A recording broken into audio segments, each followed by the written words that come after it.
Yeah, absolutely. I mean, 12 out of the 14 players on the roster are either rookies or senior players. So this is a lot of young talent, young legs, fresh legs, raw talent here on this squad. And they're just trying to figure out what their identity is going to be as they continue to grow their chemistry.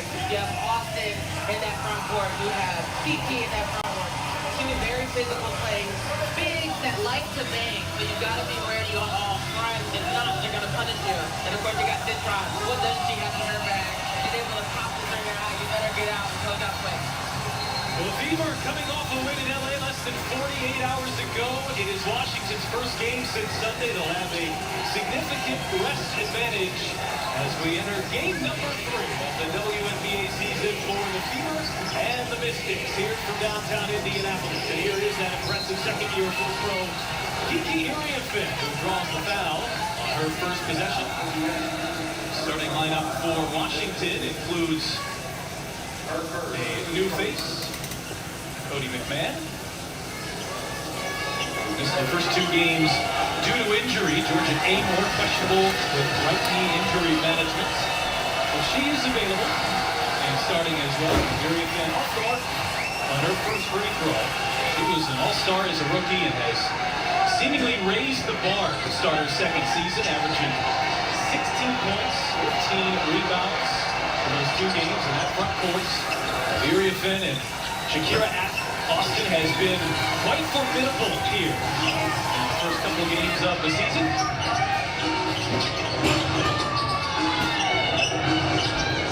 Austin on a handoff to Sophie Cunningham, who's coming off the 12-point performance. Mitchell catch and shoot, and she knocks down her first 3. Elsie Mitchell, great sign starting there. She struggled a bit from the three-point this season. One of those things, you see it going once, feeling good from it. Mitchell enters the night tied for the league lead in scoring at 27 points per game. Time she has been an admitted slow starter in her career. She is off to a red-hot start in 2026. Clark looking for Mitchell. They were now on the same page. Cunningham able to rescue. Clark from way outside. Billings battling underneath. And Billings knocks it down. What an addition Monique Billings has been to this team, and she brings the energy. That's her first game last lineup with the Sparks. See her get her first touches. Looking good. Shakira Austin has a double-double in her 2 games this year. She goes right to work and makes it home. Oh yeah, that physical play. She's one of the players that, again, loves to bank. She loves the contact. You got to be able to know where she's at. Austin deep position, and she won't miss from there. Look at Austin, who was brilliant in this building on opening day, and then got into some serious foul trouble in LA. Found out. Scored just 4 points. Here's Georgia Amore, puts on the brakes, extra pass. Corner 3 ball falls for Cody McMahon, the rookie out of Ole Miss, who has not been available for their first 2 games. Tonight is her WNBA debut, and there's her first points. The head coach for the Indiana Fever is Stephanie White, 4th year with the Fever, 2nd in this stint. Sydney Johnson, the head coach for Washington. His father, an Indiana basketball Hall of Famer, spoke to just how much coming back to Indiana means for him. Austin drills a 3. And Indiana, who struggled a bit from the 3-point line here in their first couple of games, and knocked down a couple of early ones here in the first 3 minutes. Yeah, Leah Boston really working on that 3 ball this season, and she's already hit a couple. That is her 2nd of the year. She's 2 for 4 from the 3-point line. Amore being hounded in the backcourt, and she turns it over. Clark turns on the Jets. Cross-court pass sets up Cunningham, who carries a triple. Fever are red hot in their rebel red jerseys tonight. My goodness, they really opened up that 3 ball here. They've already hit 3. This Fever offense, 96 points per game in their first 2. 2nd in the league in offensive rating. They have looked ready to go from the opening tip. And an offensive foul on Washington as the Mystics turn it over. One of those things when you know your teammate just hit a three. It's almost infectious. Call for the ball, hands high. It's a great decision here. Do a skip pass to that easy pass, and then here it is. Sophie Cunningham knocking it down. Clark working on Amor, tries to shake the rookie. Austin this time will shot fake the three, go right back to work, fades, fires, it rolls up, but there's Billings for the rebound and a stick back. Fever did not have Monique Billings in their opener. She played well at her Fever debut on Wednesday in Los Angeles. There's Austin inside, aggressive take shot, won't fall for Cassandra Prosper. Just checked in. She started the first two games. It's McMahon in her spot here tonight as the Fever force a jump ball. It's one thing. The Mystics know how to go to the boards with all force. One of the things about it, that front court, if you don't match that physical play, they will punish you for it. Leading the way, Kiki doing Kiki things, playing big girl basketball right there. And Boston able to win the tip for Indiana. Fever have hit 6 of their first 8 shots. Here comes Clark behind the back to the rim. The too strong once she got there. Has really attacked the paints here in the first couple of games. Taking about 3 more twos per game than she took in her first 2 years. Uriah Finn, the spin, and pretty finish. That's it. Just poise, patience, great footwork, never rush down low. Fever play with the second fastest pace of play in the WNBA. Stephanie White wants her group pushing even off of 8 buckets. They've got opponents not ready. So the Fever are playing with the second fastest pace so far, and these dumb retarded YouTubers are still calling it prison ball. These idiots in these Twitter spaces are still talking about prison ball, and they're the second fastest pace in the league. Ridiculous. Foul on the Mystics. And like you said, Pat, that's a tough thing to match up against when you are doing the half court more so in practice and playing at a fast pace. Hard to adjust, but you got to make those in-game adjustments to get wins. Clark feeds inside for Dantas, who lost the handle. And Indiana turns it over. That's good defense there by Washington. Just staying head on a swivel, knowing where the ball is at along with your player. So there'll be like 50 YouTube videos trying to burn Demiris Dantas at the stake for dropping that pass. Guaranteed. And Hull able to just wall off Citron. She's in a race for it. Hull pulls it down and then put that one a little bit behind Billings. Indiana gives it right back, but they have not had Lexi Hull, at least for the first 2 games, for her typical of rate. Oh, that's great. Yeah, Lexi just has to score points. You know, they're paying you $1.4 million. Really, it's well over 1.4 million, and it's not just for hustle plays and defense. It's for you to at least average at this point of your career. You need to be averaging at least 10 points a game, 10 or 12 a game, and 2 steals a game with 1 block shot a game, and around 3 or 4 assists. So Lexi Hall's numbers should be 10 points, 2 steals, 1 block, 4 rebounds, and 3 assists, right? That should be her numbers. And if it's not her numbers, then the Fever are overpaying her. But an answer comes from Washington's Alex Wilson. 32-year-old rookie out of Australia. Here is Clark. Oh, yeah!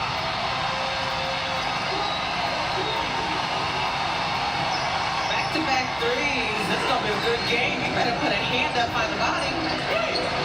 Uriah Finn has the size advantage. But that was defense. All right, they got to go to commercial. All right, but that's what she needed to do. She has to get that field goal, that 3-point percentage up, because coming into this game, I think she was at 18% for the season. So she's got to get that thing up to really over what she was shooting her rookie year, which was a 34%, which is not impressive. So, yeah. So she's got to get that thing this season. She's got to move that thing way up. Way up. But yeah, so far she came into the season at 18%. 18%. This game, 18%. That's crazy. All right, so we'll go back and forth. Watch some of this Upshot League. Great game. A lot of threes flying, making a lot of threes. Just great basketball, man. Great basketball. We're watching both games in the Upshot League. Both games. Didn't look like she had a lot of room to get it into Richardson, and it results in a turnover. Yeah, that was a bit of a tough pass, or tough catch for Reagan Richardson. Charlotte still looking for its first points of the quarter after a very high scoring and Welsh. But Taylor Sullivan, he's going to break that drought. She's so for tough. Jacksonville. She's so tough. So getting in for her first points in the upshot.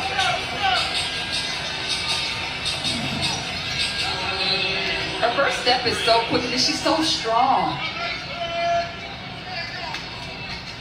Fillmore called for the foul. You get a three-point opportunity the old-fashioned way. Gets it. So just 26 years of age. And quick trigger from Richardson. Wins out to Kelly. Sellers cut her off. Roberts. Back to Richardson. They need a shot, and that's an offensive foul on Richardson drawn by Soul. And I'll tell you, Pam, that entire sequence, Jacksonville, so great. Really great defense there. They were moving, Charlotte Crown was moving. All right, now let's look at this. Let's check Savannah and then Down low, and we'll get a whistle on the floor. It'll be assessed on Hollenshed.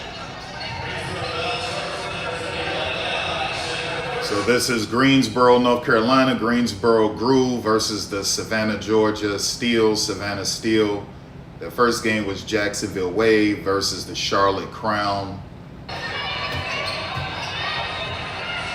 And Morrison, the dump pass down low to Spearman. She gets rejected down there, but Savannah gets it back. Here's Shaw, the pull-up J can't fall. Ball tapped around three. Greensboro defenders down low. Savannah goes around the horn, and Turner's three is an air ball. And how about the statement there by the Groove defensively? All right, let's get back. Let's get back. Let's get back. Let's get back. And they're falling for everybody. Here's Damiris Dantas. 6 for 7 from the three ball. And like Kelsey said, so beautifully said, and it's a mental game. You can't get too high or too low. And shots making or not, you still got to find a way to play and make an impact. Corner three spins out. That was Prosper. Hart with 6 points, 3 assists. You can just feel that confidence oozing out of her here in the first quarter. There's a foul on Washington, and this is what we are seeing a whole lot more here in 2026. Yep, that was really a foul on Damiris Dantas, but they're trying to protect the Fever because the Fever on television 44 times, and they need the Fever to have a good record. And so that's what that is. So they're literally protecting the Fever right now. But that was a moving screen on Damiris Dantas. So Washington just has to know that they're up against it. But the WNBA isn't smart to try to freeze out Washington, to try to hurt Washington, because Washington has some of the more recent, current, well-known stars in this league. It's a team that a lot of people love right now, and a lot of people are falling. I told you, Caitlin is really basic going to the rim. That basic in and out head, neck bobble, right to left crossover is ridiculous. But yeah, nice 45-degree cut. You just have to make that. You got to make that. You got to make that. Right. So once again, that's you have to allow her to go over the screen. That's another moving screen. That's on Michaela Timpson. But they're trying to make sure the Indiana Fever has a winning record. And even though Indiana has one of the worst rosters in the WNBA, okay, outside of their 3 starters, and they really have one of the worst rosters. But they're trying to make sure that the Fever have a winning record, and that's all that this is about. You can't punish a team like Washington if you're trying to look to grow your league. All of these young stars on Washington, and you're trying to punish Washington because you have the Fever on television 44 times. It's ridiculous. All right, you got to be better than that. Kassan, all you had to do was kick that in the corner to Cody. That was ridiculous.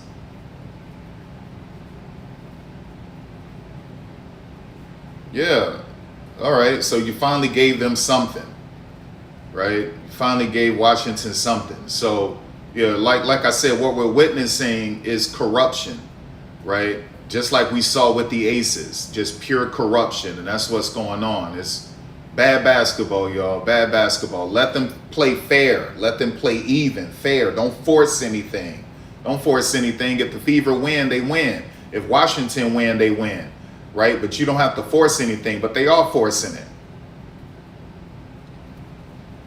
Story, she suffered a torn ACL. 3rd day of camp last year, missed all of what would have been a rookie season a year ago. She is a highly touted prospect, 6th pick in the draft. Amore, and she is the starting point guard, although they're watching her minutes. She didn't play a lot of those late minutes in their overtime loss to New York on Sunday. Yes. Where did she go to school again? Remind me. I believe where you went. Kentucky. There it is, Wildcats Unite. Austin fakes left, goes right, shot won't fall. Dantes the rebound. Harris looking to push. Deflected in the backcourt. Austin comes up with the steal. And Cunningham is called for the foul.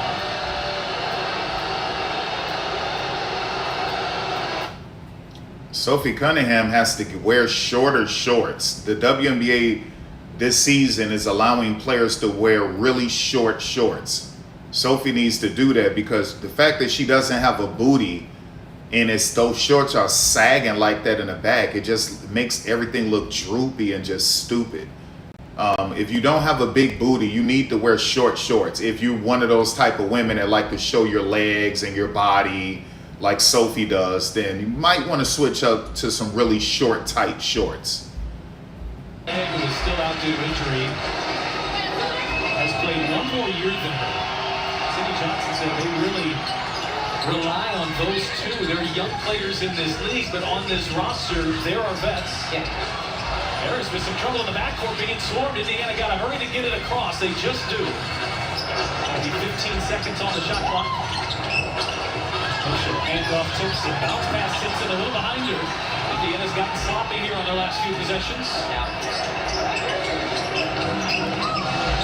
Maybe if the handoffs are drawn. 2 All-Stars.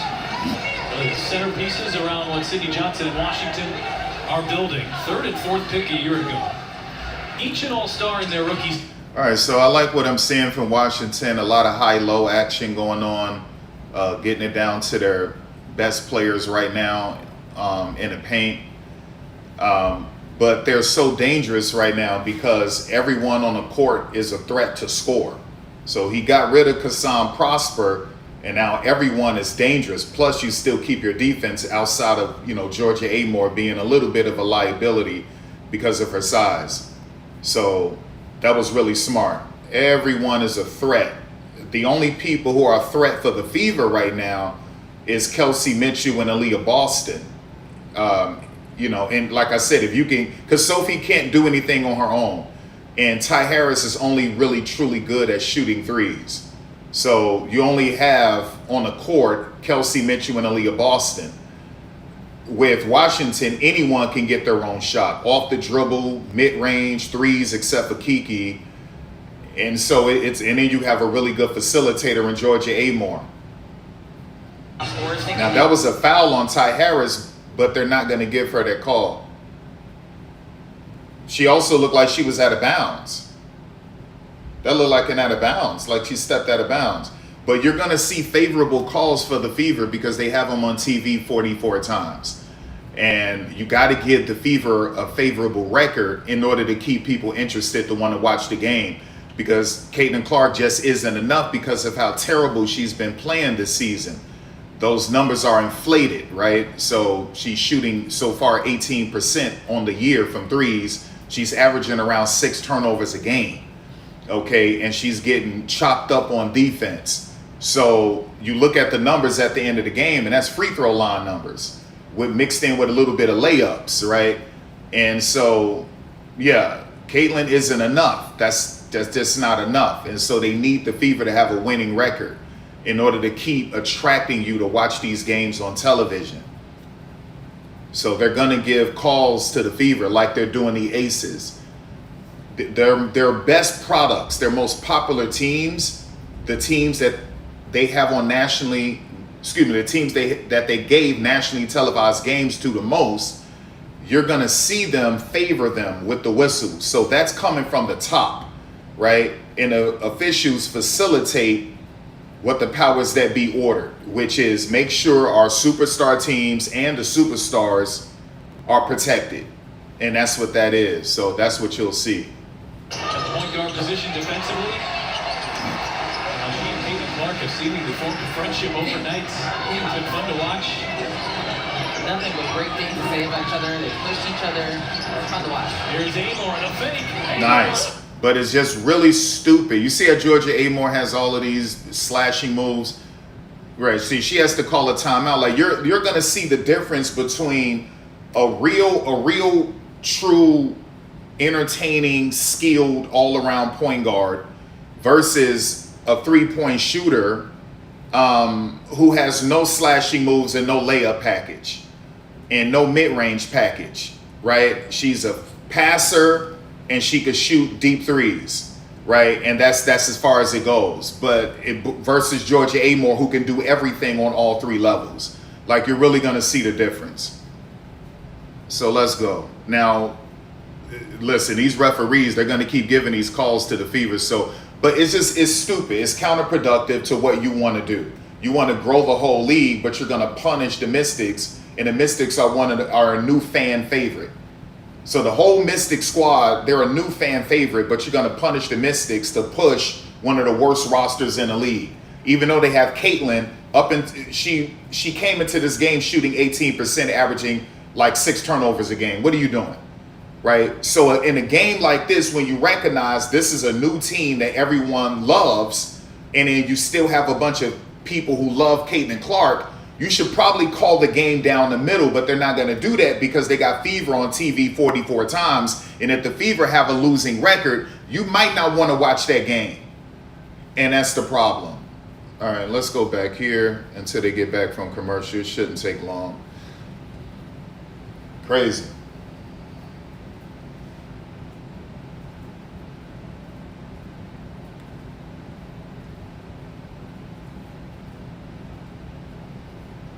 Bothered out there on the perimeter. Oh man, that's a toughie. They call him on Reagan Richardson, who thought she had a clean swipe at it. I don't know. What do you think about that? I don't know about that. It looked pretty plain to me, but Richardson whistled for the foul. Pulliam. Good connection to Walker. for these 2 teams to not have played a single real game together, they have a lot of chemistry so far. Kelly being teed up by Soul. Richardson, back rim, Soul rebound.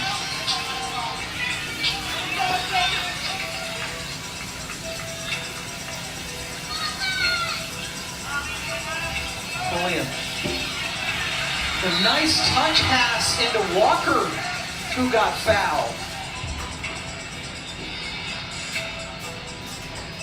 All right, let me get back.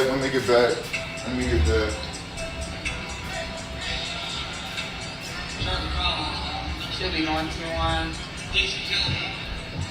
Let me just check the score with Savannah, Steele, and Greensboro Brew. Oh, they're at halftime. Let's go. In New York to start this game, what early defensive adjustments do you need to make? Yeah, we got to do a better job of just controlling the defensive edge. We're not being physical enough. We just got to fix that. All right, thank you so much. Thank you. Chelsea, Cody, thank you. The Fever hit 6 first-quarter threes after struggling from the three-point line in their first 2 games. Indiana was just 30% from out there. And Washington already with 10 points in the paint. That's what they want to do. Bury you underneath, use their size, their physicality. As the Fever shot 53% from the field, but Washington 57% in that first quarter. Boston backing away on Area Fit. Area Fit sticks right with her. Good defense, better offense. Big shot, Boston. Got to give it to Kiki right there. She played phenomenal for the duration of time as Boston had that just better offense there, like you said, and just really poised on Boston's end. Bertrand gives it up. Boston now will try on the other end and draw the foul on Boston. That's right. Get there. Call a foul, right? Call a foul. Call it even. Like, you're not an intelligent commissioner. You're not a wise commissioner. You have no foresight. You have no vision. These networks are also really stupid because they're greedy. So it's the dumbest thing in the world. You don't punish a team like Washington. You don't punish them. This is now a popular team. It's a new fan love. It's a fan favorite now. So you don't do something stupid like that. You call this game down the middle. If the Fever win, they win. You don't punish. And you should have had Washington on TV a lot more, on national TV a lot more. It's just the dumbest thing in the world. Stupid. Leadership role. She's communicating, she's passionate, she's trying to lead by example, she's talking to her teammates. So all these really good things that she's able to add to her game. Inside, back for Boston, shot too strong. Deflection out to Citron. Washington doesn't run a lot, but they've got numbers here. Citron, Amor, knocks down a triple. Everyone is a threat to score. Everyone is a threat to score. She's trying, get that out of here. Everyone is a threat to score, y'all. And once he removed Kassan Prosper, and I love her, but she's back on the court now. She's gonna slash. She's gonna hit the mid range and get to the freaking rim. But I'm super excited about that. This is one of the most talented teams in the league. Washington. They're young, but they're talented, and they're fun to watch. And they run the 888 offense, and I'll break that down for you a little bit later. It's called the 888 offense. Right? So you try to score quick within the first 8 seconds. If not, with a layup or a 3, if that's not there, the second 8 seconds, you reset it, right? And you try to find something a little bit more safer. But if that within 8 seconds, and if that's not there, then you try to go to the block for something real quick with those last 8 seconds. So it's called the 888 offense, 888. Quick shot. You got 8 seconds to get a layup or a shot off, a 3. Preferably a 3. That's what they want. The second 8 seconds, you reset the basketball, try to get something maybe with an elbow jumper, maybe a nice little corner 3. If that's not there, you got final 8 seconds. They want something really safe with those final 8 seconds. But normally they're going to try to get what they want within those first 8 seconds, right? It's still fast paced, up tempo, transition basketball, but it's called the 888 offense, right? So, yeah, like I said, this stream is to educate people about women's basketball, the WNBA, and all of this other stuff. I don't do box score watching. I don't do that stuff, right? Or I'm just not showing you a stream without any commentary and just letting the game play out. That's not what I do. I think that's cheap. So in order for us to get past this dependency to Caitlin Clark only basketball, in order for you to enjoy the WNBA when the Fever aren't playing, you have to understand basketball, and that then makes you appreciate women's basketball. It makes you a basketball purist because you understand what you're watching. Therefore, you can watch a Mystics game, you can watch an Atlanta Dream game, you can watch a Toronto Tempo game, and it's because you understand basketball, right, that you appreciate it more and you can consume it. It's beautiful to you in this way, even with the flaws of these teams, because now you understand it. And so that's what this channel does. This channel isn't about, some cheap subs or some cheap views. That's not what this is, to make sure that we move everyone past Caitlin Clark, right? Enjoy Caitlin Clark. But that shouldn't be the only reason why you're watching the WNBA. And you'll never respect women's basketball as long as you're addicted to one person, right? And because what if she gets injured again? What if she goes out with another season-ending injury? What if that happens again? Like, where are you going to go? Because the NBA season is almost over with. So once you know what you're seeing, you appreciate it, you then become a purist, and then you just fall in love with women's basketball in general because you now understand basketball. So that's what this channel was about. I don't care about anything except educating people about women's basketball when I'm doing these streams, and that's the way it goes. Ball here in downtown Indianapolis, and the offense is shining here early into the second quarter. Washington shooting 63% from the field. The Fever plus 11 with Caitlin Clark on the floor. They are minus 10 when she's been on the bench. Stephanie White will get her star back on the floor here for Indiana. Then she'll stop and go and turns it over. That's backcourt. That's backcourt. Not quite the start you want to come, especially out of a timeout. You want to be able to get in there. No. The talented rosters should always win out as long as they're executing and they have a good coach. If you have a good coach like Sydney and you're more talented and you're executing, you should win out. This roster is more talented than the Fever's roster from top to bottom, okay? And so they should win out because Sidney Johnson is a good coach. He runs a good system, the 888 system, and so they should eventually win out. As long as the referees stay out of it and let them play straight up, then you should see the Mystics come out with a win. You'll see if Indiana starts losing, you'll see them press. They're going to go faster. Caitlin is going to try to put up some deeper threes. She's going to break her threes. It's going to be a mess because she's going to start pressing. All night. Citron shot fakes the three, lob inside. Austin, extra pass, Prosper, and Washington has taken the lead. Great offensive movement there. Talk about execution. They went exactly where they See that? Now, if Washington set that screen, they would have called Washington for the foul. If Washington has set that screen, they would have called Washington for the foul. So what you're watching is corruption and favoritism in plain sight. This is a directive. This is an order given from the top. If Washington set that screen, Monique did, I swear to you, they would have called Washington for a foul. Guaranteed. An illegal screen. Guaranteed. Has given Washington the lead. Billings spinning inside. And Billings unable to finish. That was defended well also. Austin and Erie have done a nice job. The Fever has just 4 points in the paint here so far tonight. Abel circles around. Back to Austin. Nice little clutch with the reverse left-hand layup. Nice. Again, young team, super raw, trying to figure out their identity. I think we're getting a good Hiding behind a drag screen, trying to get a cheap three. And Lexi Hall continues to be pure trash shooting threes. Lexi Hall is robbing the Fever of $1.4 million. Robbing the Fever of $1.4 million while also stealing Caitlin's clout to get Forda going and to be a co-owner of a volleyball team. Ridiculous. Nasty snatchback. Nasty snatchback. I told you, Lexi always falls for the snatchbacks. She always falls for a snatchback. Always. Good defender, but that snatchback kills her every time.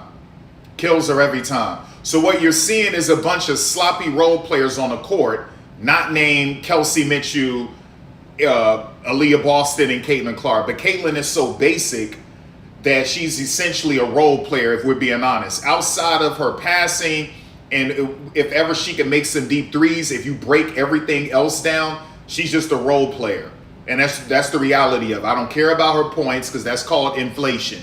I don't care about any of that stuff. Take away the passing, take away the threes, she's basic. Period. Hide behind those screens because her ball handling ability is sus as hell, and especially if you're not falling for the fake blow by into a snatchback.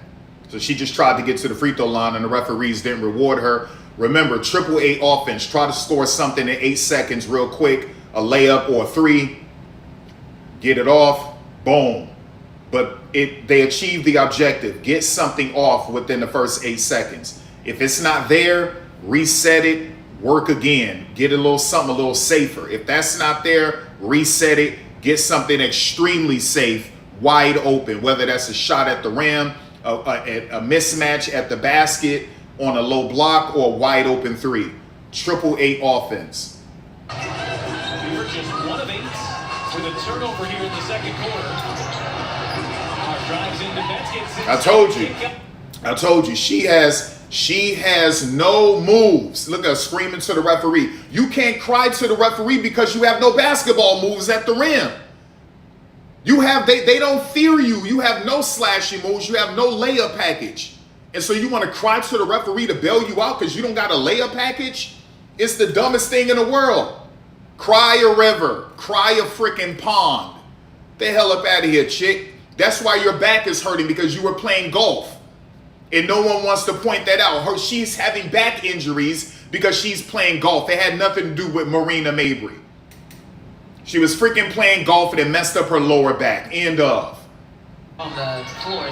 If you weren't playing so much golf and working on your game, perhaps you would have a better layup package and a slashing package. For UCLA teammate Betts was fouled. That's a mismatch. Lauren Betts is 6'7". Aaliyah Boston is 6'3". Aaliyah Boston is not 6'5". She's 6'3". Lauren Betts is an elite post player. That's a total mismatch. She's physical, she's tall, long, athletic. She's gonna get in there and get some hands on that ball. Throw it anyway. Rookies have to build chemistry with each other. The rest of the roster pretty quickly. Those two, I think, know a thing or two about each other. Oscar turns. Get that rebound, put it back up. There you go. There you go. There you go. There you go. So you're dealing with, all you see is nothing but role players. Now, Raven is a great defender, and I think she's an underrated passer. Currently on offense, she's not a threat. Aaliyah Boston, she's going to get annihilated by Lauren Betts. You got to get her out of the game, right? Get her out of the game. So that's what that is. Caitlin Clark is, you can do whatever you want to do on Caitlin Clark when she's on defense. Do whatever you want to do on her. And the same with Kelsey Mitchell. Like, you can murder Damiris Dantas on defense too. And Monique Billings isn't a good defender either. She's just athletic. She's not a good defender. So right now you have one of the weakest lineups on the court right now for the Fever. This is pure trash for the Fever. Pure trash. Don't bail her out. Look at that. See? You see that? Now they're getting her for the push off, right? So you just saw a flop. Now she's begging the referees to give her whatever she wants because she's not skilled. She's not skilled, so she's begging the referees, y'all. That's a push off. Look, she pushed off. That's not nothing on Kassan Prosper, right? So what they're trying to make her look good. Everything is inflated. You're watching makeup. This chick is trash, y'all. Trash. They're not falling for the blow-by. They're not falling for the blow-by. So she hits you with a step back. That chick is so basic. She is so basic, y'all. That's why I said I got to educate you about women's basketball, the WNBA, so you can watch other teams and not be addicted to one player and be duped and finessed off of watching some trash that the people are trying to paint as something that's elite. This chick is garbage, y'all. Garbage with inflated numbers. Reynolds are your 3 officials here tonight. Wilson strong on a 3. Johnson, feed inside. Billings nearly lost it. Going into another Bruin. And Lauren Betts knocked away by Washington. Monique Billings, role player. Lexi Hall, role player. Raven Johnson, so far early in her career, role player. Damiris Dantas, role player. Caitlin Clark, role player. 5 role players on the court. 5 role players on the court. 5 role players on the court. Look at that. Look at that cheap floater. She tried to do a floater, but it didn't work because she doesn't have a floater. She had to stop and pause for damn near a whole second. Trash. Next time, stop playing golf and work on your game.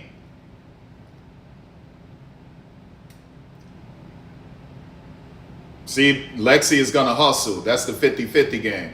That's off. I saw that as soon as she released that. Get out in transition, first 8 seconds, get to the rim before they can set up their defense, get to the free throw line. I told you, you can do whatever you want to do on Caitlin Clark. You can get whatever you want. Either you're going to score it or she's going to foul you. Right? If all they have to do anytime she's on the court, attack Caitlin Clark and force Stephanie White to play zone defense. She's going to give you whatever you want. She is pure trash. She's overrated with inflated numbers. Right? Don't listen to these stupid YouTubers and these people on Twitter and these podcasters telling you anything different. That shit garbage, man. Garbage. And it's only because she doesn't want to work on her game in the offseason. She wants to film commercials, charge $100,000 to be a keynote speaker, and play golf and hang out with Taylor Swift and Travis Kelce. Been within 3 points after regulation. Clark able to swat that one away. The shot clock down to 1.6. You're literally looking at outside of Kelce Mitchell, now you finally got one true starter. You finally got one true starter on the court, 4 role players. One true starter on the court against 4 role players. That's the Indiana Fever. Because if Caitlin isn't making those threes and her passing isn't good, she's a 1,000% role player. So you got Kelce Mitchell with 4 role players going up against a team, no matter who they put in the game, it's the most talented lineup on the court. No matter who they sub in. That's the only true starter on the court right now. But you can burn Kelce on defense. Attack her on defense, she'll give you whatever you want, and she's gonna foul you too.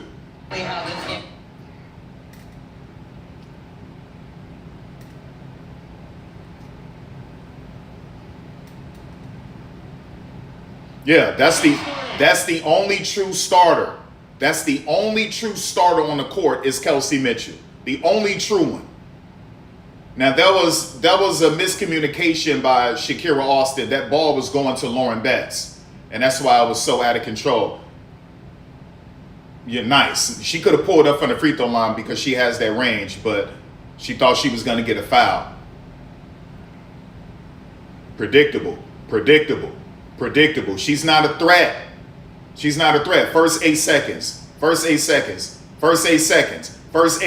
Go. Oh! That was a good shot. Told you. I told you she has, because she doesn't have a layup package, she'll dribble out of it, or she's looking for a cutter because she doesn't have a dribble package.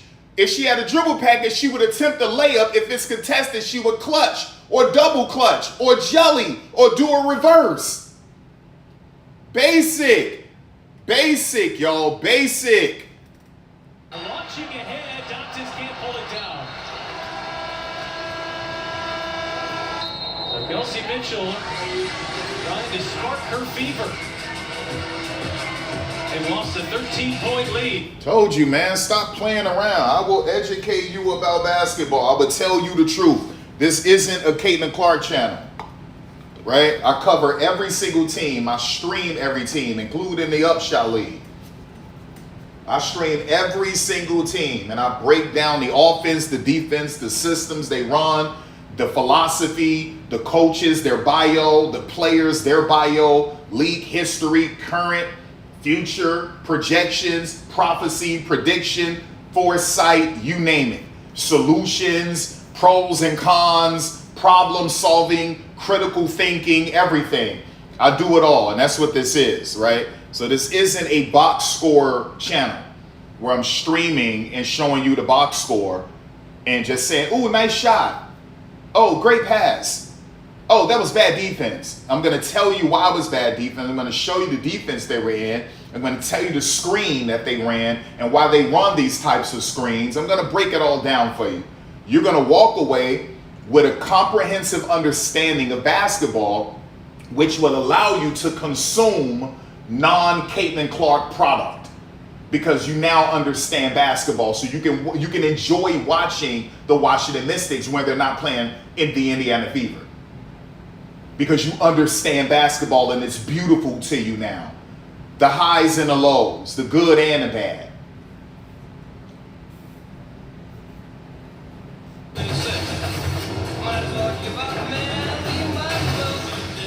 that you would, but you could. Nissan, #1 in new vehicle quality.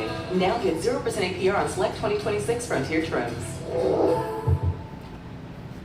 So AI is transforming customer service. That's obvious. We know that. The leader in the category is Finn. That's our product. We're best in the benchmarks. We win in every bake-off. And we're voted #1 on G2. We now have customers with resolution rates in the 90s. And that's for complex queries, which Finn is particularly good at. We back that all up with the Finn $1 million guarantee. Learn more at Finn.com. Listen up. We're putting this dining table to the... Man, hurry up. That's what this is, man. That's what this is. Super excited, man. Super excited. Both Upshot League games a sellout. Couldn't purchase any tickets. Sold out. Great. Just beautiful. Beautiful. They had a great fan fest today in Jacksonville for the Upshot League and in Greensboro, North Carolina. Just beautiful. Just beautiful stuff. Games here coming up. Vegas at Atlanta should be a terrific one. You'll see the Fever a couple more times. This is the start of 4 straight at home for. So once again, another respectable, good crowd. I mean, there's a few and there's some empty seats, but don't listen to Black and White Sports. He said that the Fever, it would be empty seats pretty much everywhere, and it's pretty packed to me. So stop listening to these people pushing these narratives to get Stephanie White fired. So the Fever are in the 2-3 zone with woman-to-woman principals at the top. Now it's switched to a 3-2. That's a matchup zone.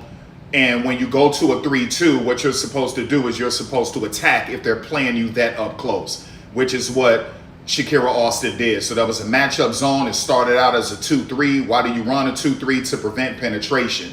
Okay. It switched to a 3-2 to make sure that they don't get any shot, especially at the wing. But they played it too high, too close. And so once they do that, you blow by them and get to the rim because there's no protection really at the rim. And that's what it is. That's why you saw Shakira drive to the rim, because they switched it to a 3-2. When you do a matchup zone, you're supposed to have drop coverage. But it's difficult to play drop coverage on the Mystics because they have really good perimeter shooters. That's why the Fever press them like that. When you press them with a 3-2, you're supposed to drive past them, get to the paint, a mid-range, or a paint shot, because they only have 2 defenders. And those 2 defenders are normally spread out because they have to protect the corners, the 2 corner threes. And so 3-2 is a bad defense to run unless it's drop coverage. If it's not drop coverage, you're in trouble. You're in trouble. Was the one that ran into. Now some teams like to play a 3-2 pressing you with high ball pressure. They like to do that just in case they get their hands on the basketball. They can easily get out in transition. So Clark, Boston, Billings, and Cunningham all with 2 fouls, and now Mitchell has her first. Area Finn 1 of 2 from the line. So that's called a drag screen. That's a drag screen being set by Maisha Hines-Allen. But Caitlin doesn't know how to utilize a drag screen right. There's so many things you can do off of a drag screen, right? She bricked that, and that's the easiest shot in basketball from the 3-point line because it's the nearest to the rim, and she was wide open. Right, she's going to force the referee to make a call. She's going to force the referee to make a call. She has to slow it down. She doesn't have the numbers. She doesn't have the numbers. Don't be greedy. She hit it with a punch dribble. Didn't work. That's greedy. Slow it down and work something. Work something. Okay, so Kelsey Mitchell will revert back to who she is, which is a ball hog. She'll revert right back to who she is. That was a nice little pin screen with a swim move to get through by Sonia Citron. Step back. She missed that. You could have got a better shot than that. It's clear that she's a whole inch or 2 taller than Aaliyah Boston. And they got Kiki listed at 6'4". That's clear she's taller than Aaliyah. Clear. Yes, Lexi is a better mid-range shooter than she is a 3-point shooter. Right? So it's halftime. They go sour to the Fever. They go, look, Caitlin is getting exposed. I told y'all. He's getting exposed, man. Like, on this channel, I just tell the truth. I don't care. I don't care about whether you like me or not, because I'm going to win every time. You'll lose anytime you don't like me. You'll lose every time. And then when I'm done with this game, I'll be streaming 2 more WNBA games, right? That's how it is. And then these Fever fans can go away. It's not the Fever fans, it's Caitlin Clark. They're not Fever fans, they're Caitlin Clark fans. And they're toxic. And so then they can leave my stream, and then we can get these Chicago Sky fans in here. We can get these Toronto Tempo fans in here. Like we can get these Phoenix Mercury fans in here. And we don't have to deal with the toxicity of it all, right? The little haters mad that I'm not worshiping Caitlin Clark. Y'all can go to hell. Y'all can burn in hell. All right, let's go. Y'all can burn in hell. Let's go. And I'm missing freaking Connecticut in the Aces, but I don't mind missing that game simply because they're 9 times out of 10 are cheating for the Aces any damn way. So y'all know how that go.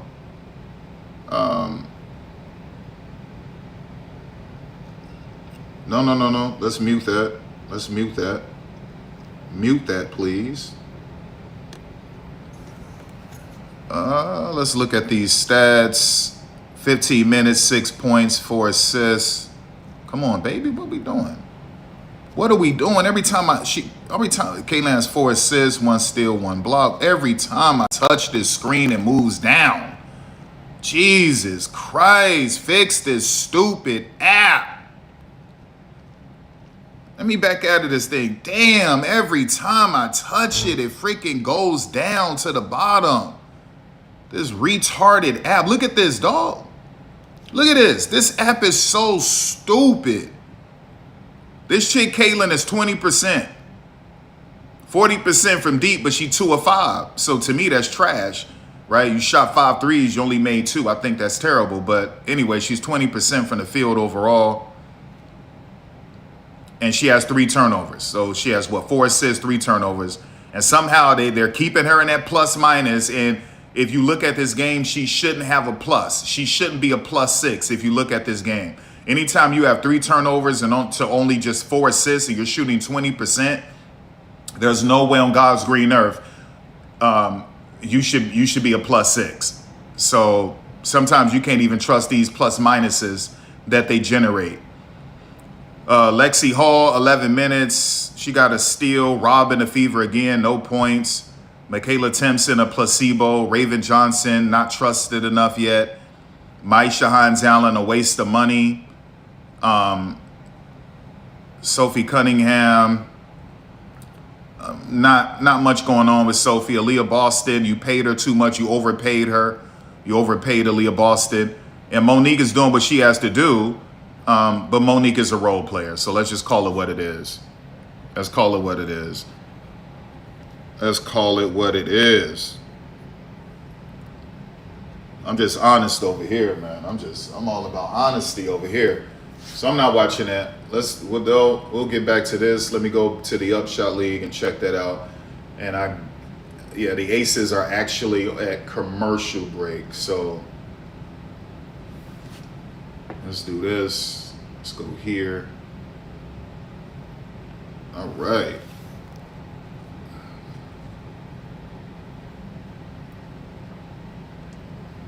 Damn, boy, this thing look crazy, dog. I gotta charge this anyway. So this is the Upshot League. This is a new women's professional basketball league. Just started today. The first inaugural game. This is their first season. This league will have 30 or 40 teams in 10 years, eventually get to 50 teams. They're taking players the WNBA is wrongfully cutting and waiving or didn't draft because they're stupid. Plus, they're getting professional women from overseas. And that's what this is. So this is the Jacksonville Wave versus the Charlotte Crown. And then Savannah Steel is playing Greensboro, North Carolina, Greensboro Group. So that's what this is. Turn around. So this turned out to be a close game. This turned out to be a close game after all. Jacksonville seemed like they were going to end up running away with this. And so that's Cheyenne Sellers right there. It looked like Jacksonville was going to end up running away with it. And that's Deja Kelly right there. That's Jasmine Walker running up the court. But anyway, yeah, so that's what this is. So let's go. But Kayla, the great guard out of LSU, is dealing with a flare-up of plantar fasciitis. But she's getting all TLC. Yep, wait for that swelling to come down. And Pointer, second-round draft pick out of LSU in 2022, played some games for Indiana. Played under Kim Mulkey. Her final year there was Kim's first. Yeah, and Kim Mulkey, as Don said, just produces some really good point guards. A lot of good people coming out. Kim was an amazing point guard at Louisiana Tech. Yeah. Tough as nails. I know that's hard to believe. Not at all, actually. Shot clock winding down. Brissett somehow was able to get that to go home. Lawrence facilitated, and Charlotte's back on top. That's a push from behind from Roberts. This is the first time that Charlotte has had the lead this whole ball game. Yep, first, you're right, they came back, tied it, and there's your first lead change. Had been down by 12. Hearn somehow was able to bring that in, stay in bounds, get the ball back.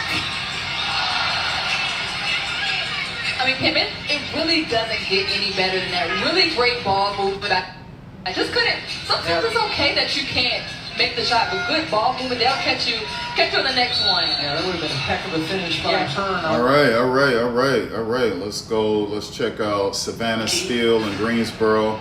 Another competitive game. So that's Maya Hollingshed, who should be in this league, drafted 8th overall in the WNBA draft by the Las Vegas Aces. Start cooking Asia Wilson in training camp. And then right after that video came out of her embarrassing Asia, they waived her. Ridiculous. That's Harmony Turner, little Harvard legend, great player. Group in the white uniform, Savannah in the black. As we'll resume play. 2:02 here in our third quarter. All knotted up at 55 apiece. The miss, but the rebound by Savannah. Now Turner a three. That one too strong. Another rebound by Spearman. Third opportunity for Savannah. 10 on the timer. Floaters on the way. That one can't fall. All right, so that's Got Dang from North Carolina. She's playing for Greensboro, North Carolina now. Greensboro Groove.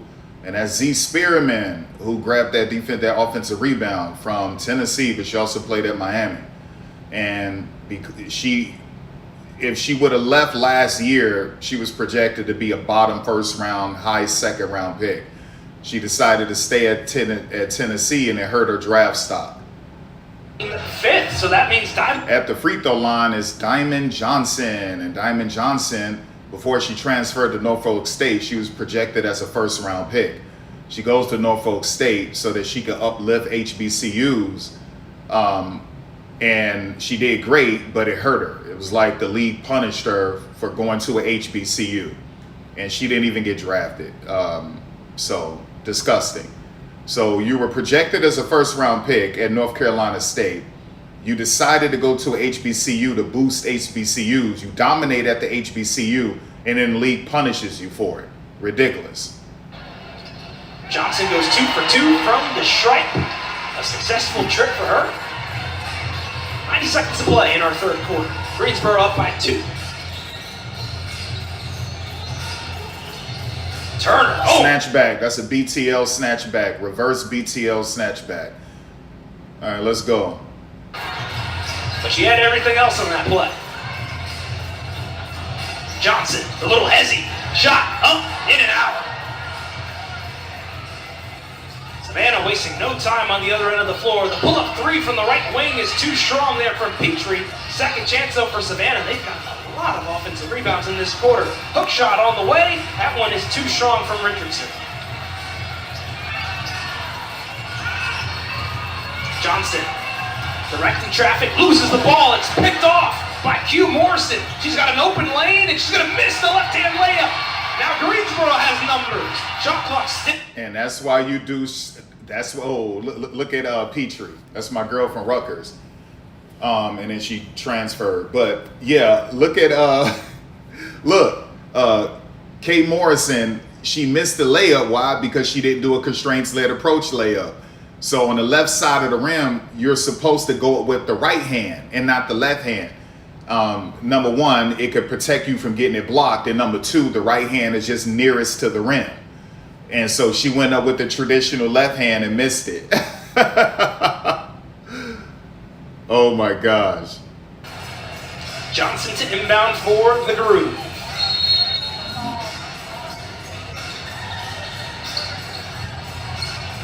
Gets it into Hollenshed. Now Williams tightly defended by Peacher, who just had that monster block a moment ago. Ball's deflected out of bounds. Possession will stay though with the Groove. That's Kristen Williams, the #1 player in the country for UConn. High draft pick for the Washington Mystics years ago. Little turnaround jumper. Got it! Jessica Timmons! Jessica Timmons, she was just on the Fever's roster. She got waived. In a 2-possession game. Also on Savannah, they have Megan McConnell, who was waived by the Fever also. Petrie down low, and the easy finish there by Cochran. And y'all know Cochran, who played for Louisville. She should have gotten drafted at least in the 3rd round. All right, so that's the end of the 3rd quarter. These are 2 really competitive games. Let me see if the Fever game back on. Let me first check this. Man, they're still in the 3rd quarter, but Jacksonville got the lead back. All right, so let's go.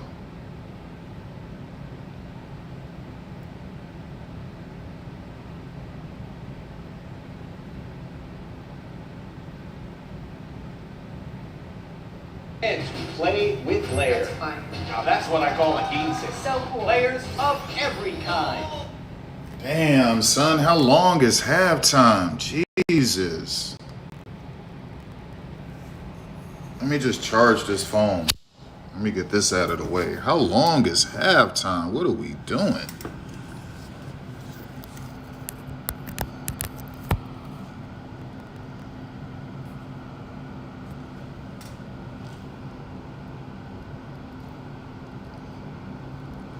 Let me just look at. Let me look at some of these stats real quick. Who is the, what are we doing? All right, let me go to the Aces real quick. Asia, 19 points. How many of those came from the free throw line? Look, 7 of those 19 came from the free throw line. Disgusting. So she really has 12 points, 12 true points. True scoring, she has 12 points. 7 of that came from the free throw line. Crazy. Kennedy has 13 points in 11 minutes and 2 steals, 66%. With 0 free. Oh, no. 5 of those came from the free throw line, so they're fouling Kennedy. They can't get a hold of her. Let me see Connecticut. Come on, baby. Kennedy Burke, 9 points. Aaliyah Edwards, 6 points. Oh, Haley Van Lith has 4 assists. That's good. Charlize, 6 points, 3 assists. Gianna Neepkins, 3 rebounds. Gianna Neepkins is shooting terribly. Ledger Walker is good. No turnovers. That's great. Diamond Miller shooting terribly. All right. Let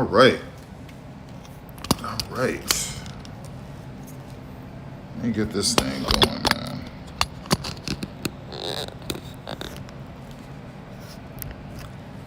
Let me get this thing going, man. All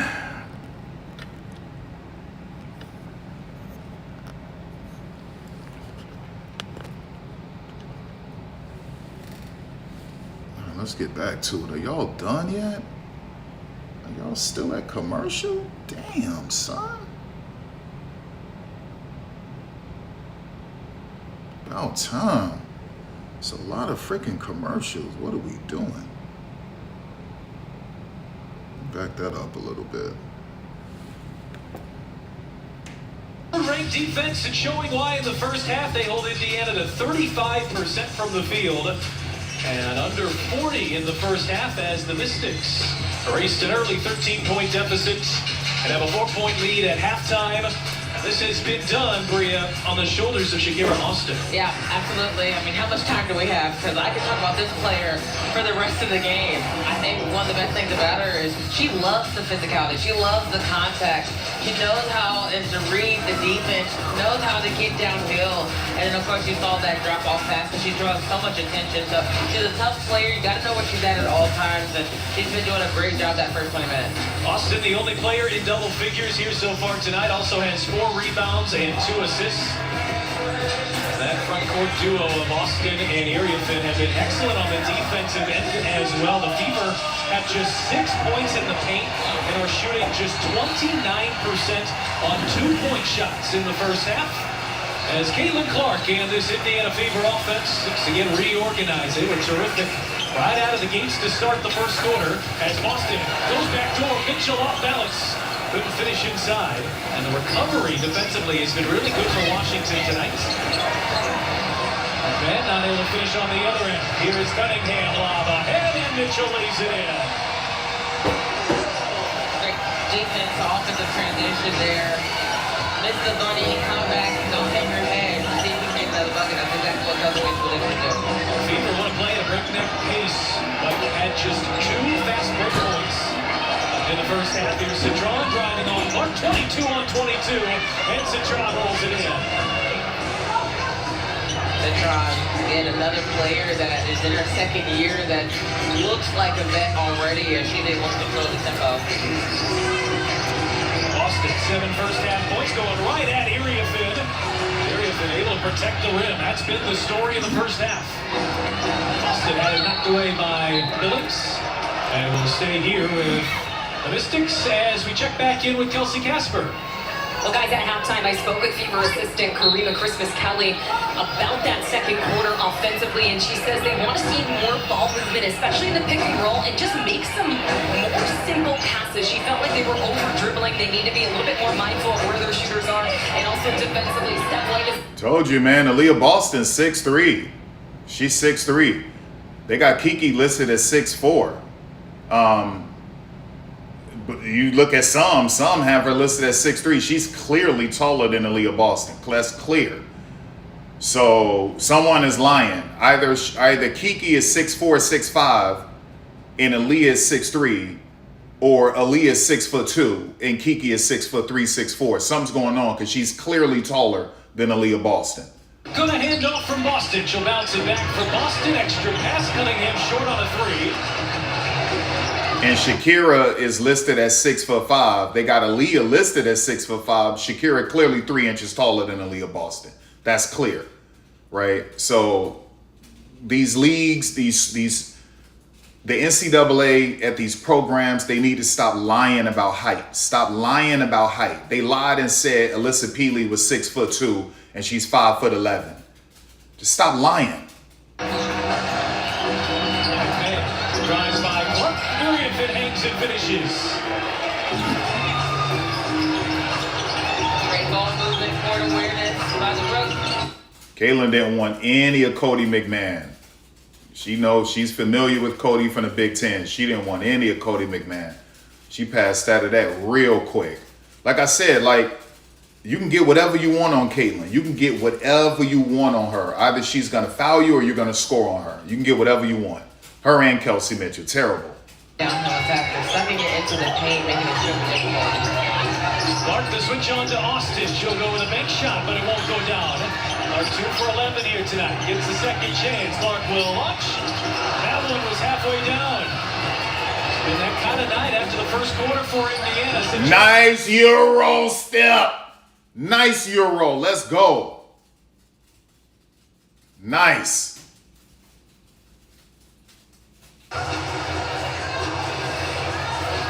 Downhill as she goes. It's blood in the water. And see, Caitlin can't even do Euros. This chick been playing basketball forever. Look at Aaliyah Boston trying to complain to the referees because you're not skilled enough. You're overrated players. You're overrated, okay? And once again, if you're going to be upset at anyone, be upset at who?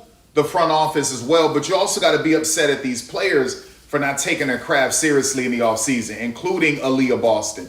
You did not take your craft seriously, Aaliyah. You just didn't, right? Because you went to freaking Unrivaled, which is fake basketball. It's a court that's 72 feet long, 3-on-3, 3x3, right? There's nothing transferable to 5x5 basketball. Nothing transferable except you could get better with some on-ball defense and you can improve your ISO game. That's it.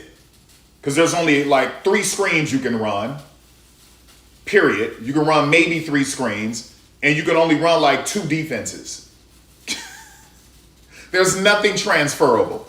So Aaliyah Boston just took the money and you can't get better at Unrivaled. You just can't. You can't. Caitlin Clark, 2 years in a row, didn't want to go overseas or play in Athletes Unlimited to get her game better. She wants to be with Taylor Swift and Travis Kelce and go to concerts and play golf and film commercials and charge people $100,000 to be a keynote speaker. That's what she wants to do. And so she's basic. Aaliyah is still basic in many ways. I don't care that they're running these inverted screens, which is just Aaliyah Boston controlling the basketball essentially off of a screen versus her rolling to the basket. That's an inverted screen. That's what they're doing right now. It's ridiculous. It's just dumb stuff. It's just stupid stuff you're watching. So if you're a talented roster, I don't care if you're young, if you're more talented and your coach is a good coach like Sidney Johnson and you have a nice system, a good system, and you're executing, you're going to beat the league's most famous team. I don't care that Caitlin is on that team or Kelsey or Aaliyah. You're going to beat them. Your roster is more talented from top to bottom. Talent is going to win out when you have the right coach. Okay, and that's what you're seeing. Age doesn't matter in basketball if you're talented and you have a good coach. Age means nothing. Right? It's not going to hurt you. And so that's what you're witnessing. If Caitlin isn't making her threes and she's not accurate passing the basketball, she's a role player. If Aaliyah isn't dominating in a low post, she's a role player. Kelsey Mitchell is the only true starter, but not on defense. You can do whatever you want to do with Kelsey. Sophie Cunningham, career bench player. Lexi Hall, role player. Right? Monique Billings, career bench player. Like, that's what you're witnessing. The entire team is loaded with role players except for freaking Aaliyah Boston and Kelsey Mitchell. Let's be honest. Team leading. Indiana looking for any sort of momentum. So far, it has not come their way. Whistle off the ball as Amor ultimately hits the deck. Ridiculous, man. Is on Georgia Amor. Into the third.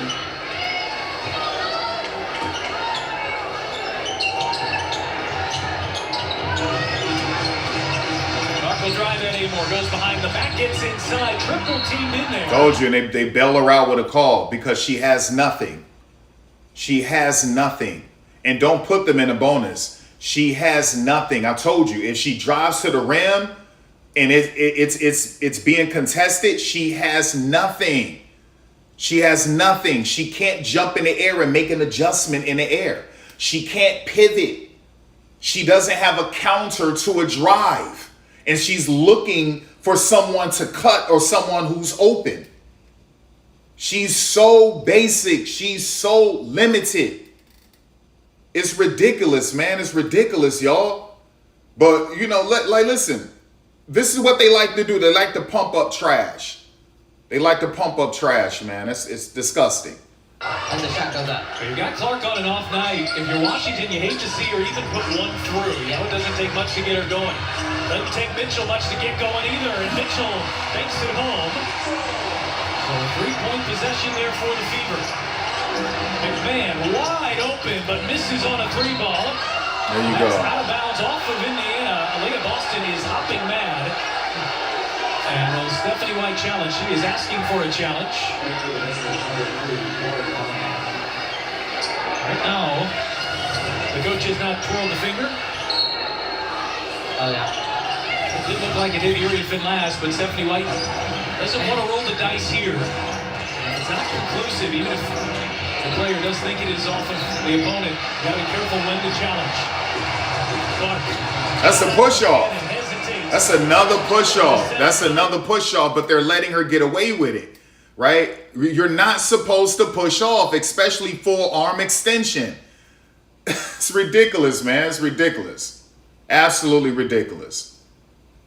Right? So this is when I told you my video about her numbers are inflated. They're inflated. The league is trying to make her look good because they need her. They got her on TV 44 times. Right? She's basic, super basic. Send her to the free throw line. Basic. Everyone on that court is a role player except for Kelsey Mitchell. If Aaliyah isn't doing anything on a low block, she's a role player because she can't defend Shakira Austin. She can score on Shakira on a low block, but she can't defend Shakira. She can't defend Lauren Betts. She can't defend Kiki Ariafan. So if you can't defend them and you're not doing anything on a low block, then you are a placebo. You are a role player. Monique Billings is a career bench player. Yeah, did she have some moments with Atlanta where they would start her, a couple moments with LA or Dallas, but she's a career bench player. Your entire team is loaded with bench players except Kelsey Mitchell and Aaliyah Boston. I told you, you can do whatever you want to do on Monique. Monique is just athletic. But she's never been a good defender. Never. Step back. No. And now she's what, 30% right now? What is she, 30? 32% right now? Uncalled out screen. It was legal. She just didn't see it. Yep, at the top.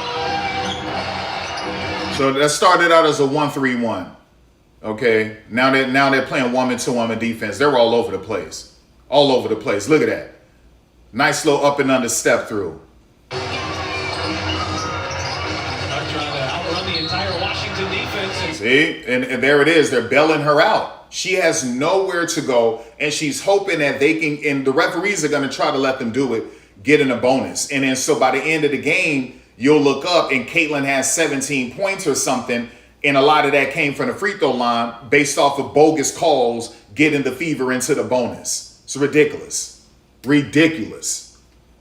So once again, you're dealing with inflation. This is inflation, y'all. You see the Fever and the bonus, right? We saw offensive push-offs. We saw illegal screens set by the Fever, and they would not call it. They turned a blind eye to it so that they can get the Fever in the bonus, and then you can get inflated numbers like this. Inflation. That's a good point, Pat. I mean, when things aren't falling and the defense isn't looking right, you still gotta find ways to dig yourself out of the hole, and it's not letting your energy, your effort waver. You still gotta find a way. You can get whatever you want on Monique. You do whatever you want. Do whatever you want. Do whatever you want. Monique has never been a defender. She's just athletic. You can do whatever you want on Monique. Whatever you want. Whatever you want.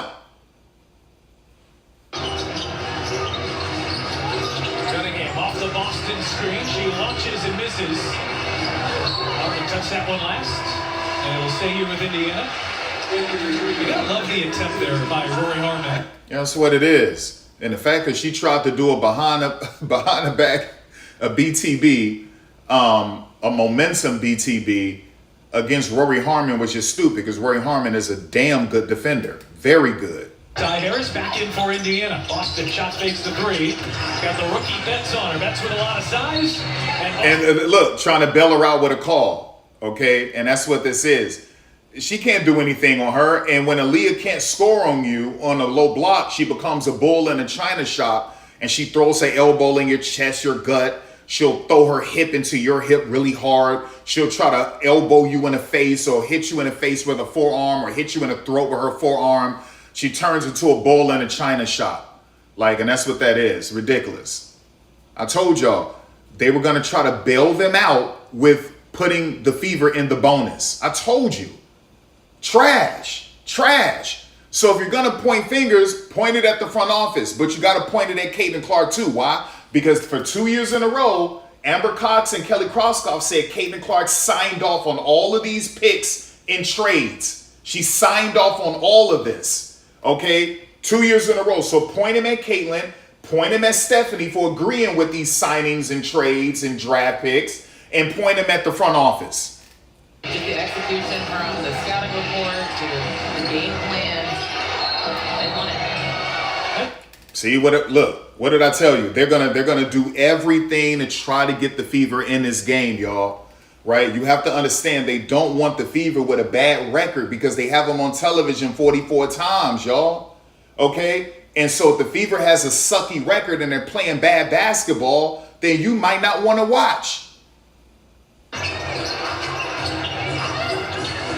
Show sets up Harris. Boston just out-muscles Betts for the rebound. Betts had position. Now Boston goes right back to work underneath through a double team. See that? See, she's getting bailed out. He should challenge that. Didn't I tell y'all? And the Fever know that they're going to get bailed out because they're on TV 44 times. Like, all of this comes from the top, y'all. It all comes from the top. The partners, the networks, the league. They're on TV 44 times, y'all. If the Fever suck, the ratings suck. And so the order is to make sure you facilitate it in a way where the Fever looks favorable. It's a dirty business. And listen, I'll show you the documentary about this on Netflix. Cold-blooded. Previous pair. Aisha Hines-Allen back in for Indiana as Monique Bennett will take a rest.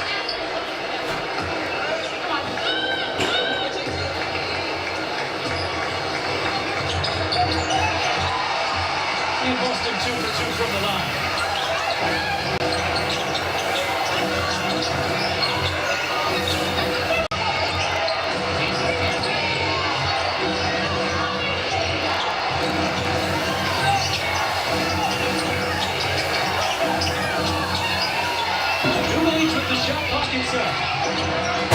Back to a pass, Prosper hauls it in, one dribble, a lot of contact, first there's a travel. I've always said it. The defense that kind of gets you over that hump, especially when you're not shooting the ball well. The defense that... No. You got to give Kassan Prosper easy looks, right? So just get her cutting. Get her some dive cuts. A dive cut is a straight line cut, either from the baseline, you cut from the corner, straight to the rim, from the baseline, or straight from the center. That's a dive cut. Get her some dive cuts. Get her some 45-degree cuts. A 45-degree cut is an angle cut, a diagonal cut, okay? And you want to do that, obviously, from the wing side, right? You can also set her up with a back screen, have her do a dive cut on the wing and help her with a back screen. Like, that's what you want, right? You see that? But they would have given that call to the Fever. This lets you know it's corruption. It's total corruption. We are watching them try to get the Fever back into this game, y'all. You understand? Like, that's what you're witnessing. You're witnessing a fix. Like, all of this is inflated. This isn't good basketball. This is fake, right? You're watching an illusion. You're looking at a lie. Every point the Fever recently got, the referees gave it to them. This is all a lie.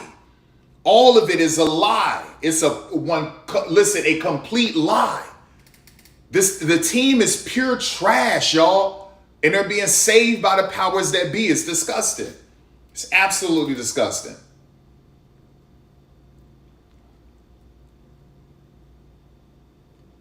So it's like, this is when you're supposed to support Washington.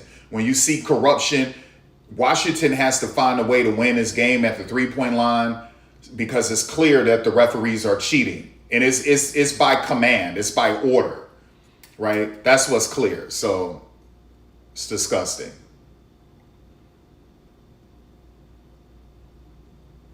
What are we doing? That Upshaw League. Come on, man. Like, all right, let's go.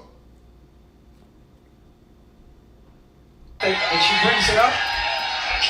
All right, Jacksonville winning 84-80.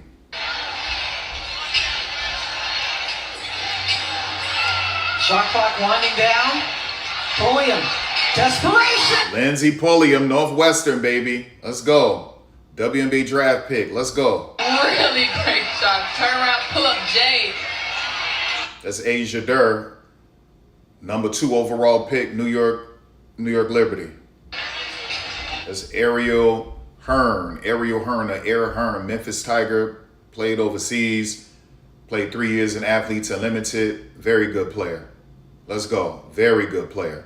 Earhart leads all scorers.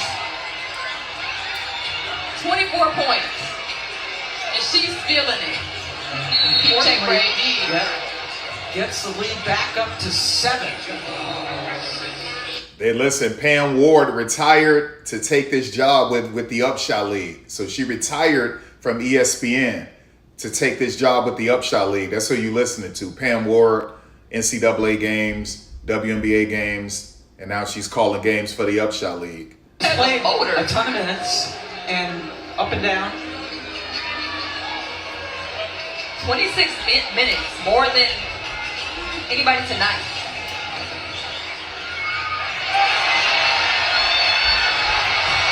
Oh, got to get them hands right, Taylor Soul. Got to get those hands right. And so now you start to see all the fans come in now. Some of them were still at work and stuff like that because the game started at 7. But it was a sellout, a sold-out game. One of the best arenas, one of the best arenas. And so it's now you see it looks like pretty much all the seats are almost filled. But it was a sold-out game. And then the same thing with Greensboro.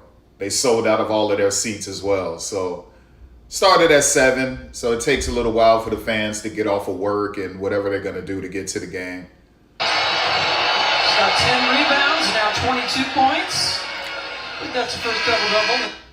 All right. What did they say? Deja Kelly has 22 points? That's nice. Nice, Deja.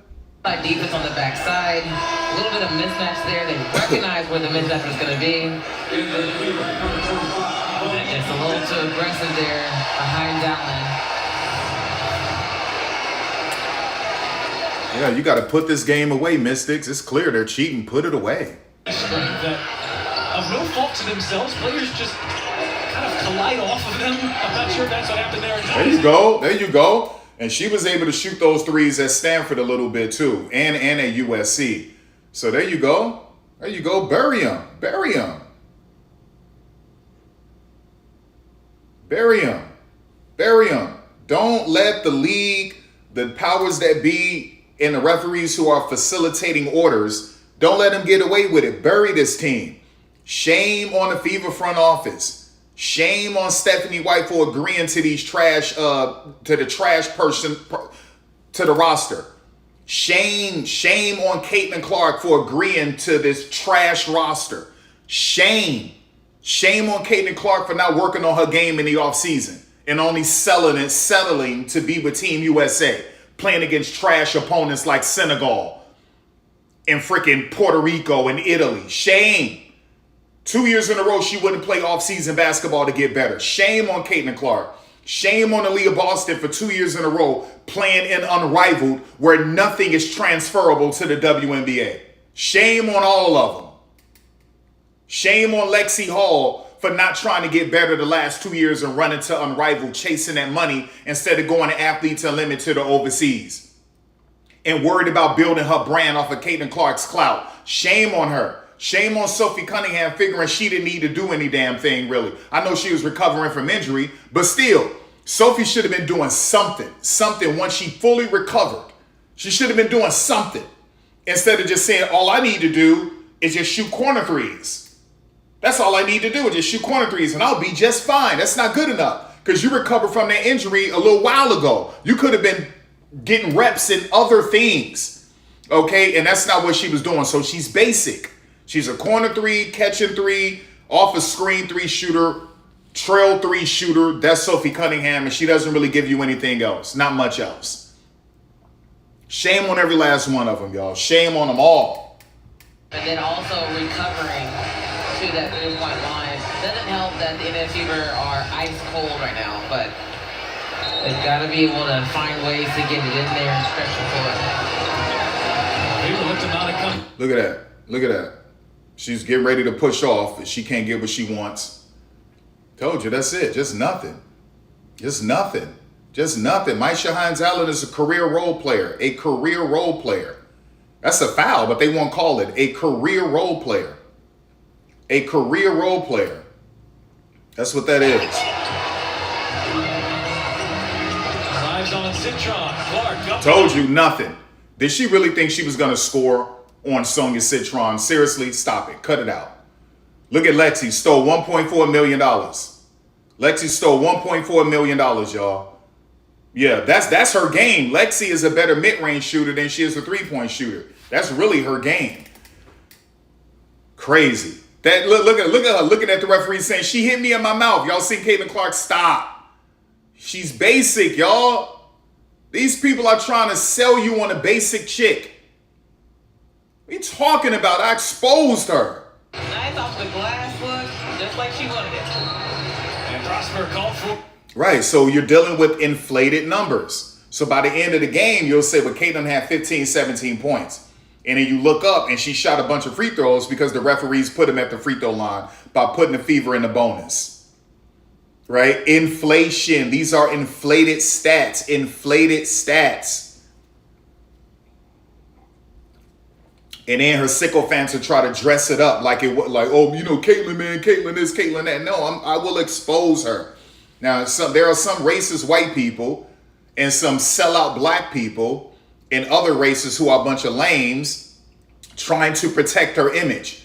Plus some Caitlin Clark worshipers trying to protect her brand, her image, and turning a blind eye to it and don't want to admit it. But I'll expose this chick every chance I get. Every chance I get. They don't want to call that foul. Out of here! You have no adjustment layups. You have no layup package. You are trash. You are basic, and these dumb white people trying to blow you up. You are trash. Get the hell out of here.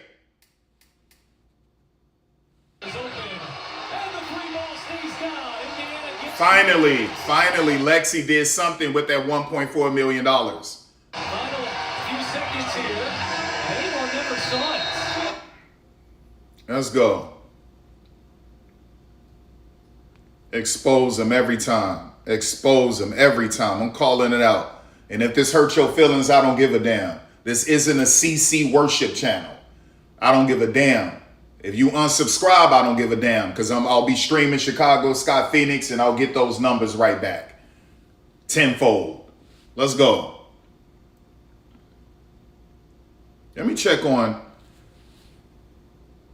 this. You're going to be looking at someone like a Diamond Johnson, right, who has 30 points, but she's not just... Okay, so he's pumping them up. If the referee did call that on me, Coach Chris couldn't challenge that call. Davis at the free throw line.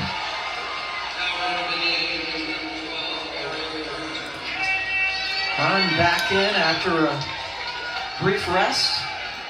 She doesn't need much rest. No. Let me tell you how pathetic Lexi is. Lexi knew that she's been playing terrible basketball. So guess what she did with her IG story yesterday? She shared a highlight of her making a free throw shot. One of her friends in attendance in LA, Lexi made a free throw. So Lexi shared that to her IG story because she didn't do anything else. Disgusting. Terrific. Good pass. Great vision. Great pass, AD Dirk. Great. D. AD away from the game for a couple of years. Still got it. Still got it. It's like riding a bike. Wide left for Walker. Here comes Another Kelly. rebound for Deja Kempe. That's a reach in. Yep. Now, Jasmine Walker should have just kept backing her down. Like, she should have just kept backing her down. So we'll have to see what the final call will be. Oh, Greensboro. That's what you want to do, protect home court. Right? So they're playing at Novant Field Arena. It's a small arena, kind of like where Washington Mystics play in Atlanta. It's sort of like that. But they said, depending on the crowd size, they'll move to the big arena. And so it just depends on the crowd size. But this is a sellout. It's the same size as like where the Mystics play. but it's a new arena, and the NBA G League team plays there. The Greensboro something. They're an NBA G League team, and they just won a G League championship. So this is where the NBA has their G League team playing. And this is like the same size as where the Mystics play. So, you know, that's what this is. This is Greensboro Brews, Savannah Steel. All right, he's pumping them up, but they're reviewing something. I got to get back to this. I hope they win. Let's go.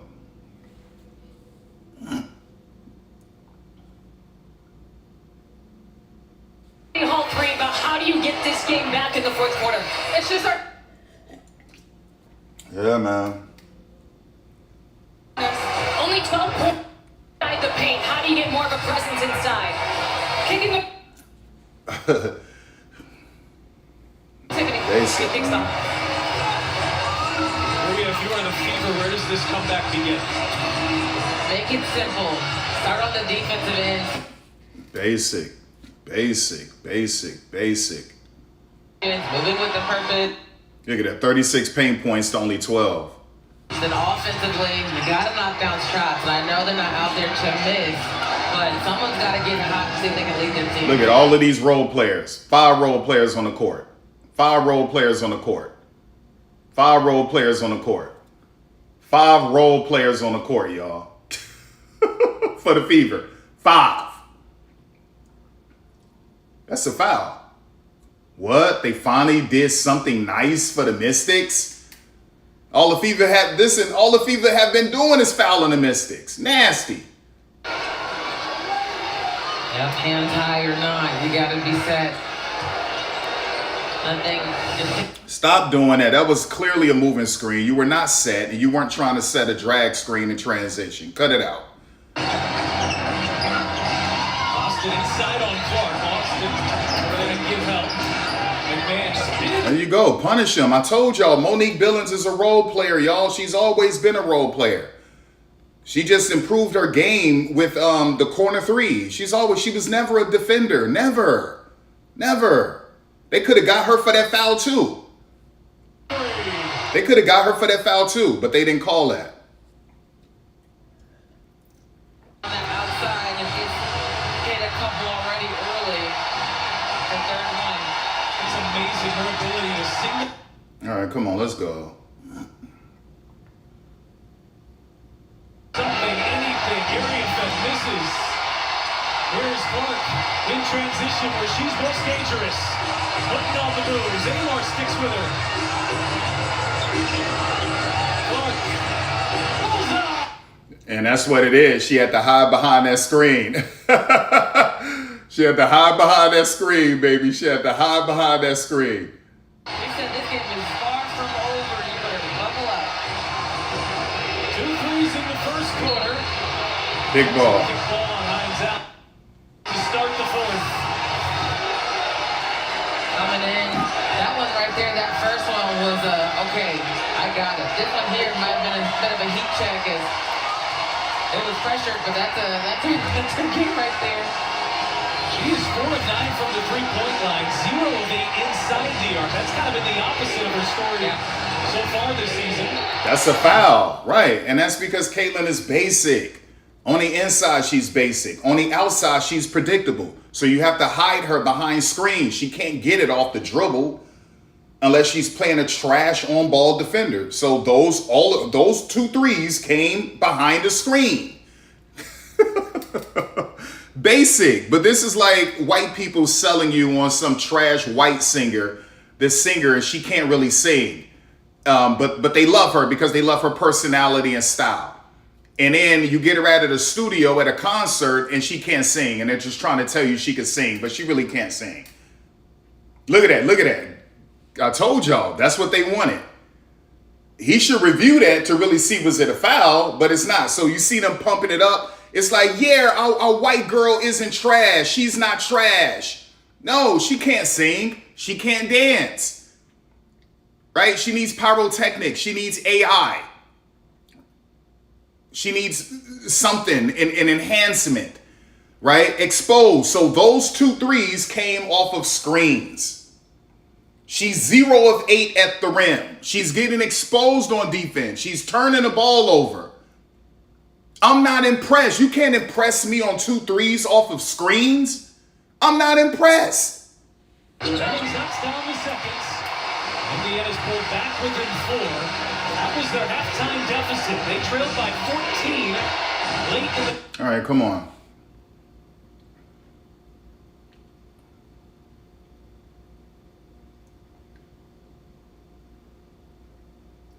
See that? If that were the fever,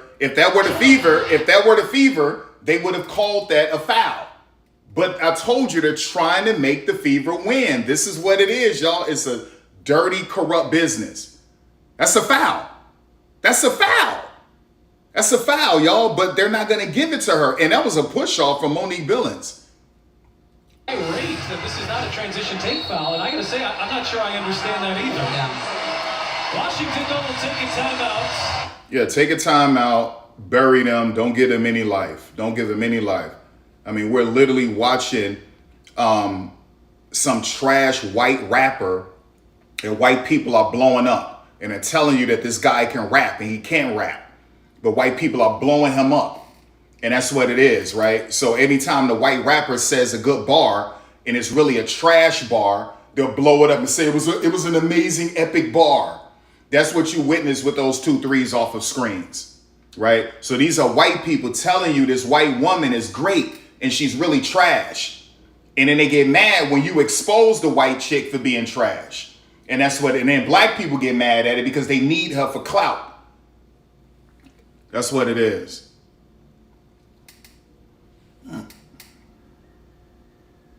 Band was up. They really had momentum on their side. The Greensboro actually called an early timeout in the period, but I felt like getting the second chance opportunities, the offensive rebounds, converting on those second chance opportunities as well, really allowed Greensboro to gain that confidence back. And when it mattered most, they really locked in and fought for those extra possessions. So play is officially resumed. Here we Williams throws it, and they're going to say that a timeout was called, which came just in the nick of time. Damn.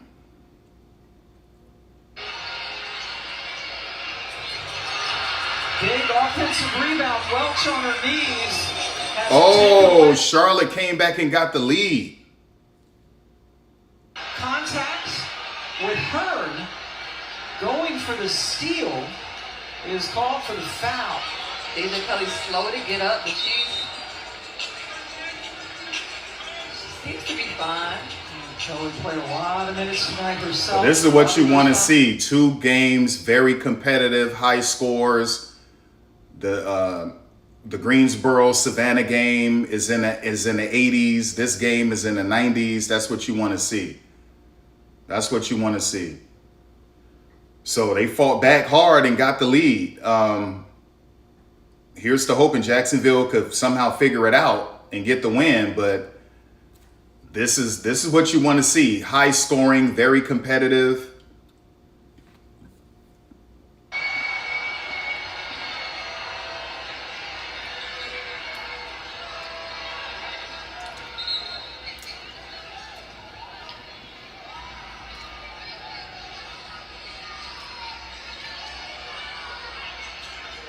So Deja clearly has close to 30 points. I think Deja might have around 26 points.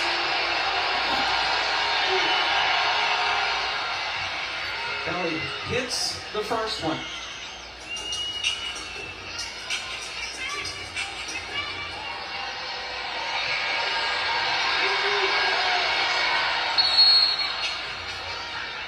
Finally, she completes the pair at the line. All right. Great coaching, great stuff going on. Great stuff going on. Mitchell back in the game. 14 points here tonight. Mark off the screen. Inside Hines Allen for 2. Why did you just let her score that, Shakira? Why didn't you try to block that? That's ridiculous. She literally backed off. Hunted and back to her player. I would have pressed up on that one.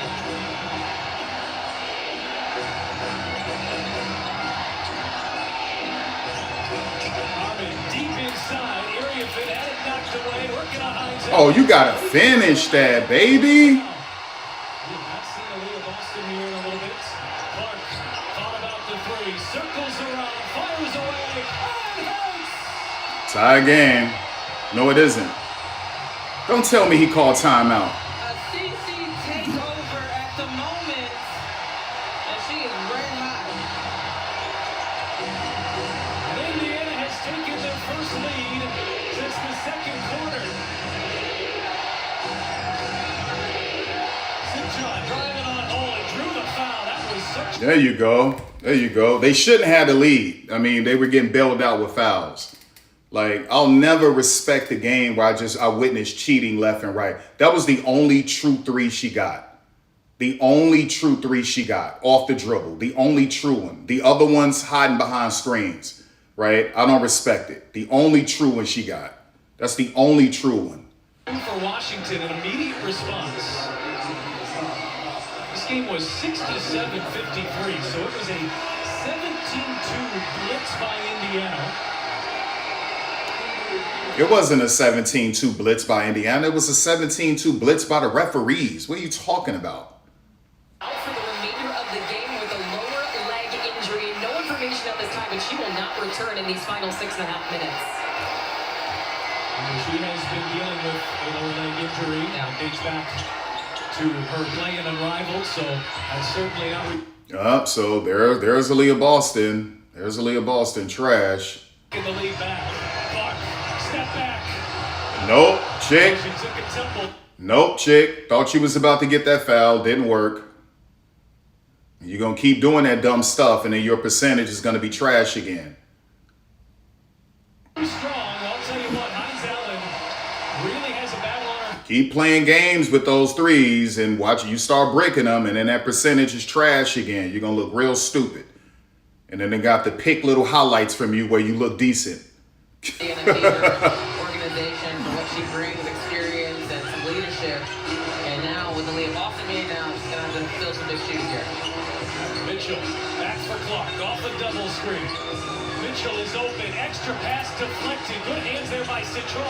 Cunningham takes it in. You got to block that, Lauren Betts. You have to block that. Multi-dimensional, can't just get stuck out on the arc. You still got to be able to be a presence and a force inside. It's a good take by Sylvie Cunningham. Citron on the attack. There it is, and that should have been a foul. Fire ahead, Clark to a running Billings. Oh, she Nope. finish inside. That's another foul. It's a foul by Sophie. After Billings was home free. It's a foul. It's a defense. Let's go. Get to the free throw line. They should put her at the free throw line. I was getting ready to compliment Citron and everything she was getting ready to do. Playing .5 basketball out there, get it out quick, miss or make. That ball's getting out and down the floor. Citron with 17 tonight. Iriafin with 17 tonight. There you go. Let's go. Let's go. And that was a 3-2 zone the Fever were in.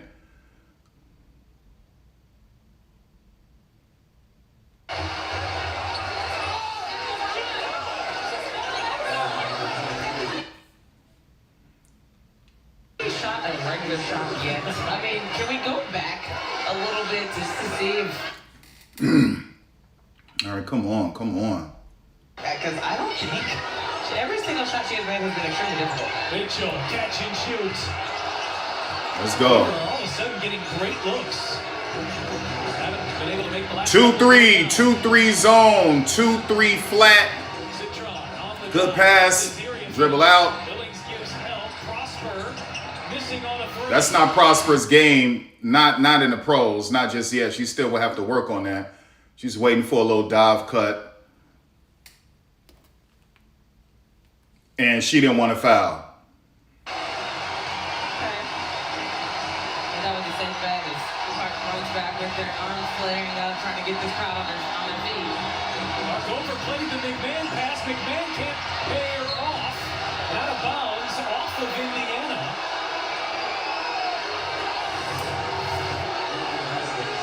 Attacking that top foot is what made that success. And we just saw another push off. She literally pushed off. That's another push off.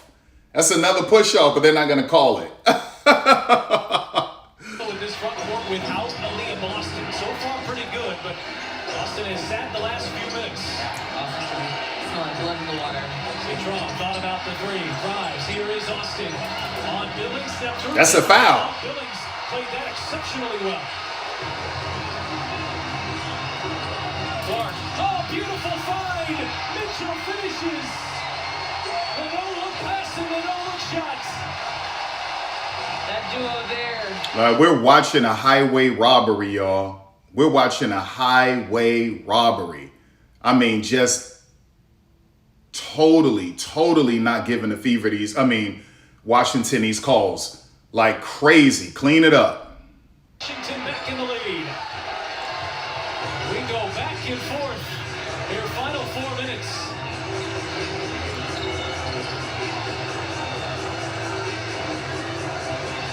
Mitchell attacking Citron. Get out of here. Oh my gosh. Didn't I tell you, bailing them out? Bailing them out. Bailing them out. Bailing them out. I told y'all they're trying to cheat. You're watching trash basketball by the Fever. The Fever shouldn't even be this close. They gave them those points at the free throw line by forcing them into the bonus. It's trash basketball. You're watching a robbery in plain sight on live television. Dirty. Dirty.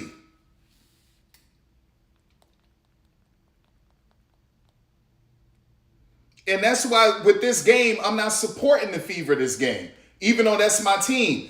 I don't want to watch a robbery, dog. I don't want to watch people cheat, right? I don't want to watch you cheat. You could be my team, and I can't respect the win because you cheated to get the win. That's called integrity.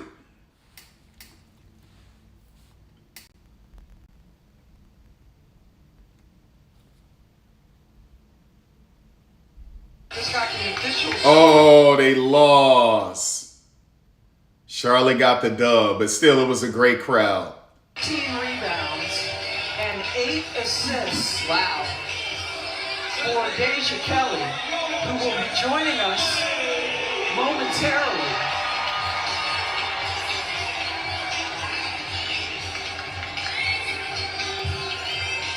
And Charlotte wins at 101-95. You got us, Deja Kelly? Oh my goodness. So your first game, you come out. Did you see, are you aware of your line yet? I'm scared to look, honestly. Scared? You scared the other team. 31 points, 14 rebounds, 8 assists, 3 steals. Look at that. 31 points, 14 rebounds, 8 assists. A lot of minutes. But I think it was our energy going into. There's a lot of excitement with this being the first game, the first inaugural season of the Upshot League. So there's just a lot of excitement around today. And for me, it's just another opportunity to hoop, to play. So that's what I was excited about. I was really anxious. I was anxious to get out there and just play and be me and play confidently. But I have great teammates around me. Speaking of those teammates, you were able to find Lily a lot to contribute to those assists. What does it mean to have such great teammates, to have camaraderie, good chemistry so early on in the season? Man, I think what makes us such a good team already, just feel so connected. We're dogs. We have a bunch of dogs on our team. We all come from great programs and professionally overseas, wherever we were playing at before. I think that's what helps us gel. Yeah, and Alexis Pierce, she does the social media for Athletes Unlimited. So she comes over from Athletes Unlimited, and Pam Word, obviously ESPN. Everything, but that's how our team is. We're all really selfless, and that's what makes us kind of play together. And this is a great first win for us. I mean, a great debut. You got a lot, 33 more games to play? Yeah. Really a lot of rest and recovery, a lot of treatment. Yeah. But how excited are you just to be a part of this Upshot League? What does it mean to you to see this league continue to grow the game and watch the trajectory of women's sports continue to be what it is today? This is great for women's sports. Again, this is a league of opportunity. And it's always special to be a part of the first of something, of anything.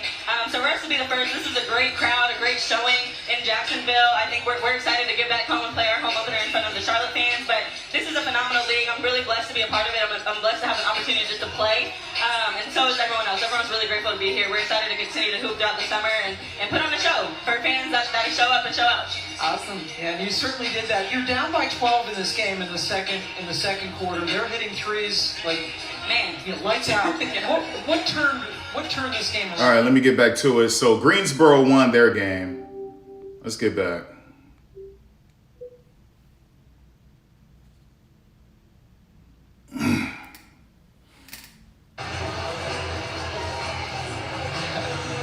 Good job by our officials for getting that sorted out. T.R. Cruz, Gina Cross, and Kelsey Reynolds, your 3 refs here tonight. Making sure. Now, Deja Kelly should have been drafted. They didn't draft her. Deja Kelly should have been kept by the Aces. They didn't keep her. She balled out in those 2 preseason games. They didn't keep her. So she does the right thing, and she plays an athlete to limited. And now she's in the Upshot League, and she's showing you she should have been in the WNBA. So once again, the WNBA missed out on Deja Kelly because they're stupid. 10 left to play, and this young group get it done down the stretch. All right, so they're switching everything. There it is. So they started out with woman-to-woman defense, and then they switched to a 3-2. But when you switch to a 3-2 and you got someone cutting like that, you have no help at the rim. And that's what happened. Tries to get it back to Clark. Shot clock already down to 8. Cunningham, handoff Billings. Billings has to create. Billings spinning on Austin. See, she tried to throw her body. She tried to throw her body to get a foul. Shot clock winding down. Just couldn't finish with the left hand. Billings has had a couple she would like back here in the 4th. Great defense there by Austin. That's a foul. I told you. Kelsey Mitchell cannot guard. She's terrible. She's gonna foul you, or you're gonna get whatever you want. Okay, so that was her choice of whatever screen she wanted to take, right? So that was a high single floppy screen. Whatever she wanted to take, she knew to take the side what Kelsey Mitchell was, and that's what she did. Mystics still have a foul to give. Austin being hounded by Billings. That's a foul. That's a foul, right? Another high ball screen. She was probably most likely going to bounce it to Shakira Austin. So a normal floppy screen is 2 offensive players forming a wall screen, right? Or a double screen on the right side or the left side of the lane. And then you have a single offensive player on the opposite side of the lane. And then you decide which side is more favorable for you, where the 2 screens are set, called a double screen or a wall screen, or the single screen. You can extend a floppy screen to the perimeter, but it's a single floppy screen, so it's not 2 offensive players forming a wall, and then on the left side a single player. So you got 2 players with a screen outside of the perimeter, and she picked which side was best for her. She chose the side where Kelsey Mitchell was because she's the worst defender. High IQ. Jump ball that we just saw between these 2. Might have to give up on the play there. Could have been home 3.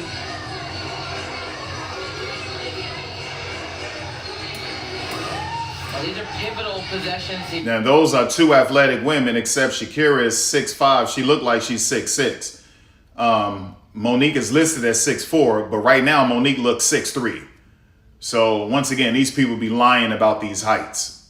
Take that same spot, please. Tip back and well done. Austin is there. And both women can dunk. So that was going to be a competitive jump ball. All right, extended defense.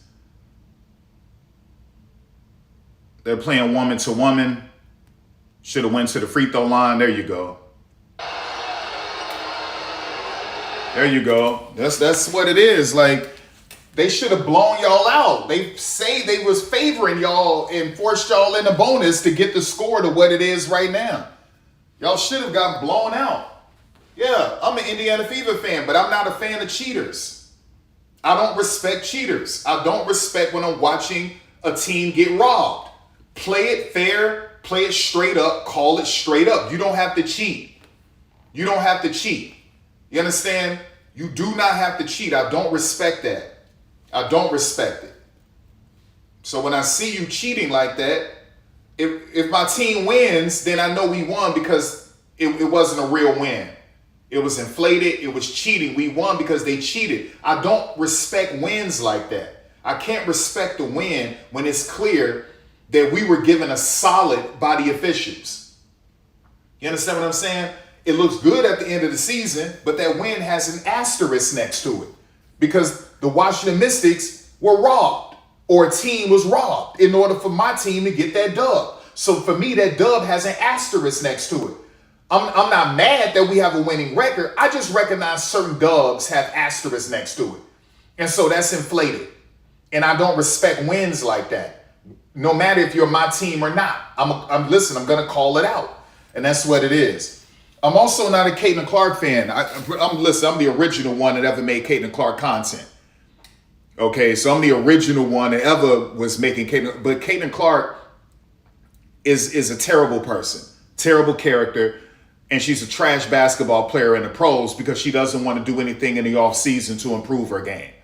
Okay, so, and then she doesn't do anything about her racist fans and her nasty black fans who spew all of this negativity and lies about other black women in this league and trying to get her coach fired. And so because Caitlin doesn't say anything about it, I can't respect her. Because she doesn't do anything to improve her game, I can't respect it. Because she does terrible things to her coaches, I can't respect it. So to me, that's a terrible person. So I'm not a fan. I'm not a fan. Just because you're on my team doesn't mean I have to be a fan of you. I'm a Fever fan before I was ever a Caitlin Clark fan.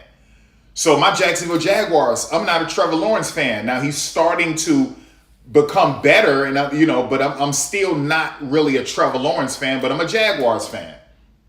That's what it is. I'm a Chicago Sky fan, but I wasn't an Angel Reese fan last year. It happens. 5 of 5 from the line. Still a ways to go here, but you really have to be impressed with Washington's resiliency. The Fever have hit this Mystics team with a serious haymaker. And this young Washington group has answered right back. Hines Allen on a handoff to Clark. Oh, yeah! That was just nasty. Not much you can do on the defense there. Caitlin Clark fired up. Better know where she's at in transition. So they're going to find a way to blame this loss on Stephanie, which you can, but this is a personnel loss. This is a personnel loss. They have a weak roster. So yeah, is it fair to blame Stephanie? Yeah, but you should blame Caitlin for the loss because she signed off on all of these picks. She said she wanted Maisha. She said she wanted Monique Billings. Caitlin signed off on all of these picks. All of these signings, these draft picks, it's all on Caitlin. So if you're going to blame Stephanie, you can't blame Stephanie for the game plan. You have to blame Stephanie for the personnel. She signed off on the personnel, but Caitlin also signed off on the personnel. Right? And so that's what that is. She signed off on it too. It is along with the freaking front office. This isn't an X's and O's loss. They're on the 1-2-2. This isn't an X's and O's loss. Okay? It isn't. It's a personnel loss. The Indiana Fever has the worst roster in the WNBA. And if Caitlin Clark isn't making her threes and she's not accurate passing, she is a role player. Okay, she's trash at the rim. She's trash in the mid-range. She has a trash handle. She's trash on defense. And she's a trash 50-50 player. So if the threes aren't hitting and she's inaccurate passing, she is nothing but a role player and a trash role player. If Aaliyah Boston isn't doing damage on a block, Aaliyah is a role player, period. This team is loaded with role players. With bench players.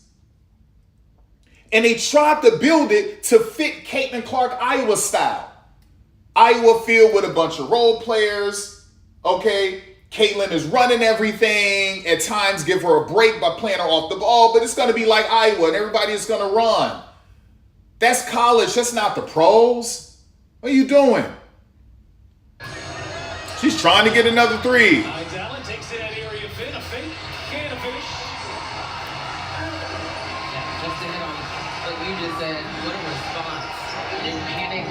stay poised, to stay in it, to stay reluctant. Regain the lead there. Amor nearly got away with steps. Drain the clock. Drain the clock. Prosper should have just drained the clock. She's going to try to get a logo or something. Push off. Push off. Push off. Doesn't matter. Doesn't matter. All right, he's calling a timeout just in case.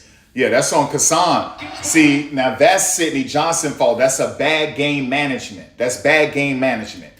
Kassan Prosper shouldn't have been in the game at this moment. You want some of your more high IQ players in the game. And so that was a bad decision. She should have just kept dribbling it and forced them to foul, or waited, kept dribbling it until she got some reinforcement. Okay, so that's on her. That's a rookie move, a young player, but that's on Sydney Johnson for not having women in the players in the game who have a higher IQ, right? I don't know what's going on with Lucy Olsen.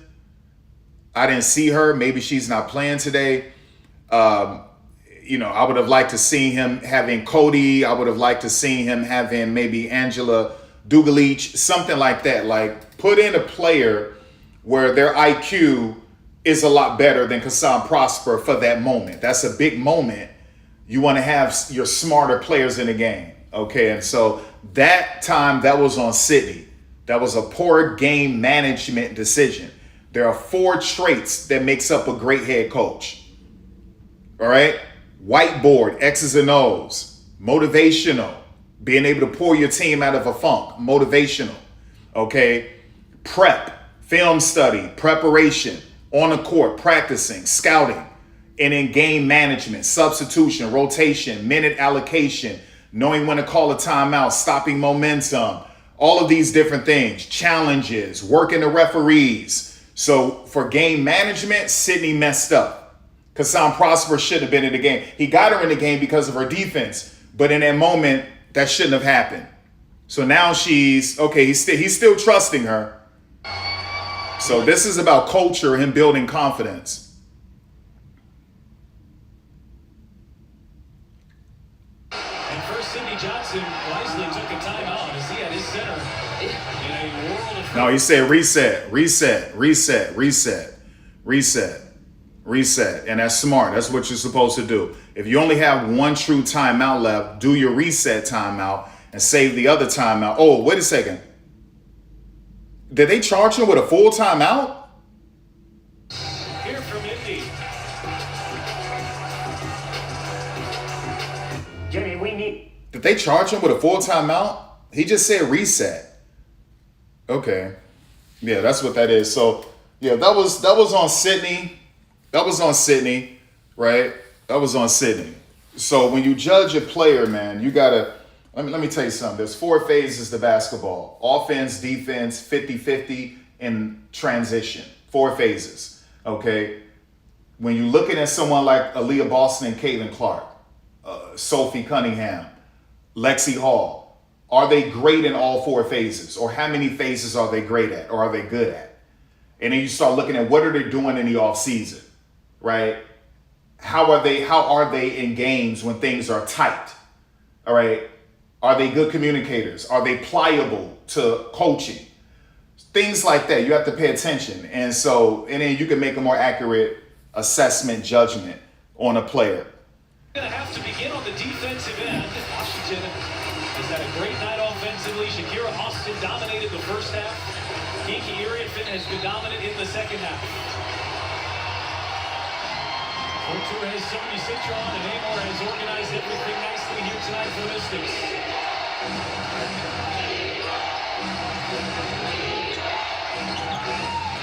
Amor off the Austin screen. Amor turns the corner, bounces inside. Irian couldn't finish. Now. Came down with it. Hines Allen pulled it away, and Hines Allen was...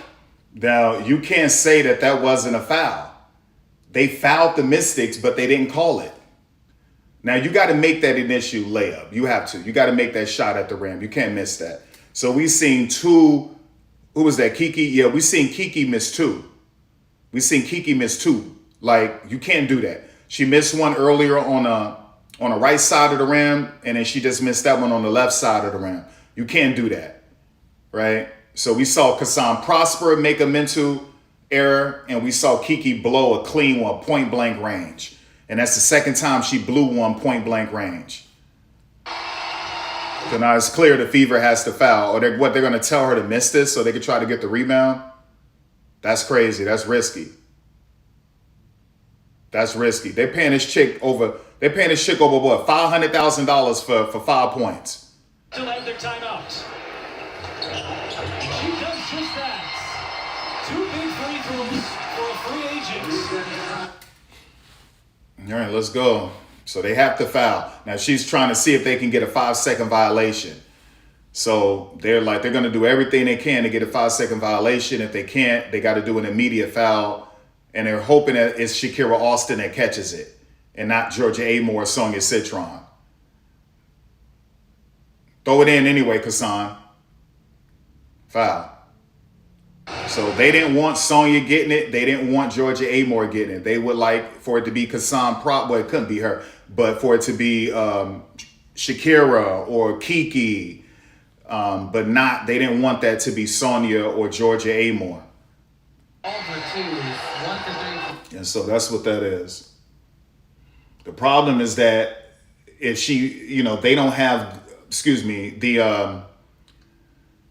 the Fever, they don't have great rebounders in the game. You would have liked to have seen Lauren Betts in the game in this moment, right? Because she's a damn good rebounder. But he's got 2 good rebounders in the game right now. They're better than those 3 women the Fever have out there. She made them. So now the Fever, which is smart, that's good game management, right? That's good. Remember, game management is knowing when to call a timeout, knowing how to save timeouts for when you really need them. Situational moments, right?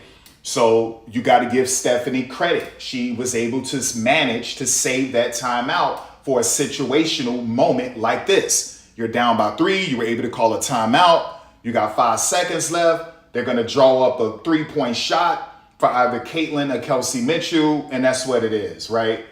So what Sydney is saying, now we're getting into X's and O's. X's and O's on defense, the whiteboard. What Sydney is saying is don't foul. Contest, don't foul, and don't get into their landing space. That's what Sydney is saying, right? Or if you foul before they're able to get a shot up so that it's on the floor.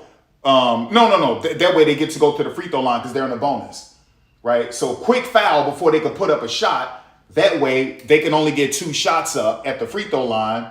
You get the rebound, or they're going to be forced to miss one. You get the rebound, game over with. So he has 2 things: contest without fouling and without being in their landing space, or foul before they're able to get into a shooting motion and send them to the free throw line for 2 free throws instead of a 3-point shot attempt. When they were playing against Dallas, they lost by 3 with 2 great looks. So that sticks with you. Not Let's in go. the sense of I'm afraid to shoot the ball, but they remember how they felt after both of those 3s didn't go down. Will it be Mitchell? Will it be Clark? Cunningham looking. First and time's Allen. Handoff Clark. What a tie! Oh! Tied the game with under 2 seconds left to play. 22 has done it again. Did he call a reset? Execution right there as we got that. Right. So now that's when you give her credit. That was a great play that was drawn up. She buried it. She did her job. She buried it. That's when you give her credit for that.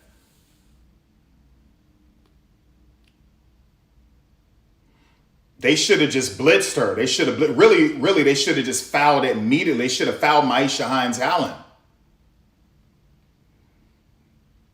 Oh! She didn't get it off in time, though.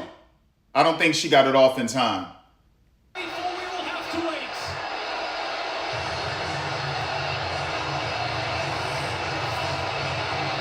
Nope. Nope. That answer is no. And that's why you practice half-court shots and practice in warm-ups at games for moments like this. But she didn't get it off in time. Until she got it up. Damn, boy. Okay, let me see something real quick. So it's clear they're going to go to overtime. Hold on, I got to check something out real quick. Because I can't be missing this Chicago Sky game. Let me see. All right, so this clear. This is overtime. A bad decision, man. You got to foul Maisha Hines-Allen before she could pass it to Caitlin in the corner. That was stupid. You got to foul Maisha. Foul her. The way you doing? She catches the ball and you just let her run the play? Foul her and send it to the free throw line, right? So that's another. We saw two mistakes by Sydney. The Kassan Prosper deal, and then the fact that Sydney didn't instruct them to foul the passer. Maisha Hines-Allen gets it, and they're just letting her allow Caitlin to run into the corner, then pass it to Caitlin. Foul Maisha, send it to the free throw line for 2 free throws. It's like, listen, I'm telling y'all, 4 traits to being a great coach. And Sydney, right now, he's struggling with the game management. He's struggling with the X's and O's, at least on the defensive end, in a situational moment. Crazy, right? Crazy. All right, let's go.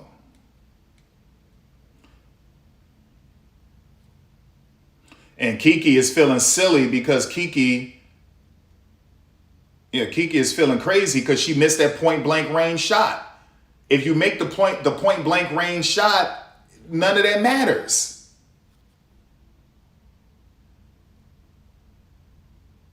Yeah, none of that matters.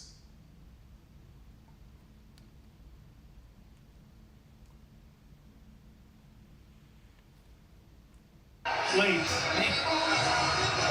It looked good. I mean, as soon as that ball left her hands, I said to myself, that's good. Just didn't get it off in time. What a shot. Caitlin Clark. Looks like she found that rhythm back from that free ball. And how do you do that? Many of the shooters that are watching this game, young players that aspire to get to the next level, of course, you're going to go through shooting slumps. It's about how you respond. Can you get back in the gym? Can you work on your mechanics and still have that confidence? And we're witnessing it here right now with CC. Caitlin Clark's fourth quarter, 17 points. Damn, dog. Well, they gotta let me use the WNBA app on this TV, y'all. Like, they only allowing me to use it through Prime, and so I got one. With Prime, but I got my real one, and they won't let me use my real one, dog. Do that, but again, it's not just about the big shots. It's also about playing defense and taking all 5 on the court right now to get that done. Now remember, if you're Indiana, you do not have Aaliyah Boston the rest of the way. She is out with a lower leg injury. She's played just 21 minutes here tonight. Clark and Mitchell erupting in the fourth quarter with a barrage of threes. That duo has combined for 10 here tonight. So Washington, in their 3 games, at regulation's end, they've been decided by 3 total points. A 3-point win, an overtime loss to New York on Sunday. And now the Fever, impossibly, have earned 5 more minutes. A chance at a stunner. Shakira Austin has been dominant in that center jump circle. She's won them all tonight. She's earned extra possessions. Citron being hawked by home. Area fit, backdoor. Citron steps back, fires, and misses. Oh, that was a really good look. A loose ball foul on the rebound is going against Washington. Yeah. Citron, do not hesitate. Right now, she is that go-to player, even in her 2nd year. And I know she has the confidence to do so. But just a little hesitant right there. Kind of got her off for the flow, but wide open. Clark has helped lead the Fever back. What does she have for an overtime on court? Mitchell, back for Clark. Oh, battling and earns an extra possession.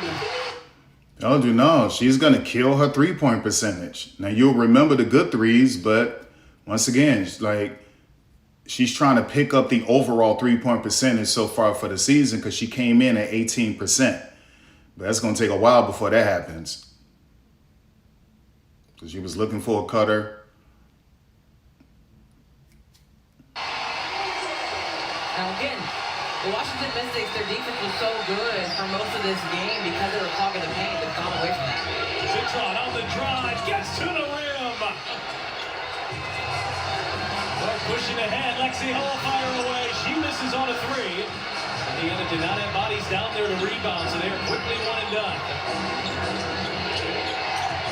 That was a back screen set by Kiki Area-Finn, and it worked. So that was a back screen she set, and she was able to get downhill with Cody.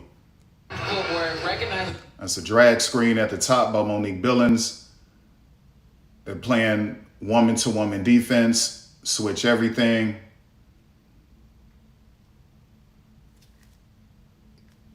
Washington ball.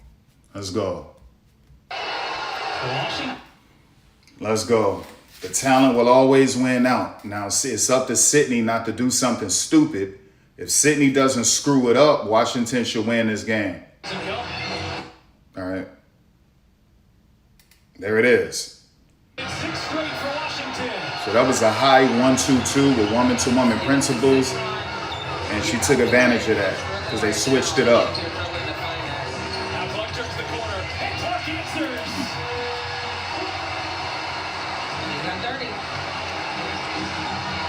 Yeah, they're talking about she has 30, but you're supposed to be talking about a win. Like they're talking about stats at this point. Like that's stupid. So Bria Goss, you're talking about stats. She has 30, but they're losing. So it's dumb commentary. It's immature commentary. It's immature commentary. Crazy. So that was a snatchback. Kelsey Mitchell. That was a BTL snatchback.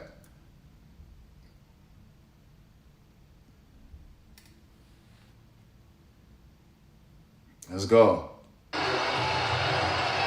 Yeah, you can get whatever you want because no one can play defense except for Lexi Hall. Get out of here. Out of here. Right. So the only one on the court who can play defense is Lexi Hall, but Lexi always falls for snatchbacks. So you can just hit Lexi with a snatchback and you can get Lexi. So, and they don't have any rebounders on the floor. So you don't got any good rebounders. She's going to keep trying to get her three up. She's about to flop. Okay, so she was able to get that reverse layup, but she was looking for the flop. You might be, well, they're afraid to foul at this point. They don't want to foul. All right, that's an extended 1-2-2. That was a risky pass. She just tried to, she tried to get the foul, and Shakira didn't take the bait. Shakira didn't take the bait. Boom, that's it. That's it. Now, Caitlin is going to try to steal momentum by trying to get a three. She's going to try to use Monique to set her up with a high ball screen, run off a ball screen. Didn't I tell you? Didn't I tell you? And she bricked it, so she's about to hurt. She's about to hurt. Okay, so they called her for that. She's about to hurt her own opportunity to walk out of this game with a positive 3-point percentage if she keeps doing that. So, yeah, and then you'll have to clip some nice little highlights of when she hit that clutch shot or some clutch threes, right? So that's what she's like, oh, I got to get this momentum back. No, the game isn't over with. Just because she made a three doesn't mean you need to come back down and hit a three. You can work it and get a 2-point shot, right? Or you can work it and kick it to someone where it's a safer three than for you shooting it from that distance from like 29 feet. It's dumb stuff like that, y'all. Like vanity basketball, vanity basketball, vanity basketball. And that's what that is. Hey, pay attention. Pay attention. Yeah, boy, they got to stop playing games with me, y'all. You got to start letting me. You got to start letting me use this WNBA app on, but I know what I can do. Or maybe I can't. Or maybe I can. Yeah, I think I could cast it. I can cast the Chicago Sky game on this on his TV. Great. Let me just see. That game should be on, or maybe it was just straight up coming on at 10. Let me see.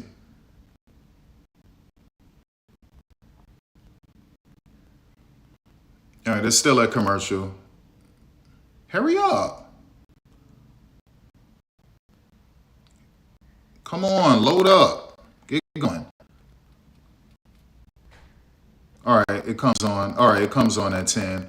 Oh, Connecticut, like they was fighting tooth and nail.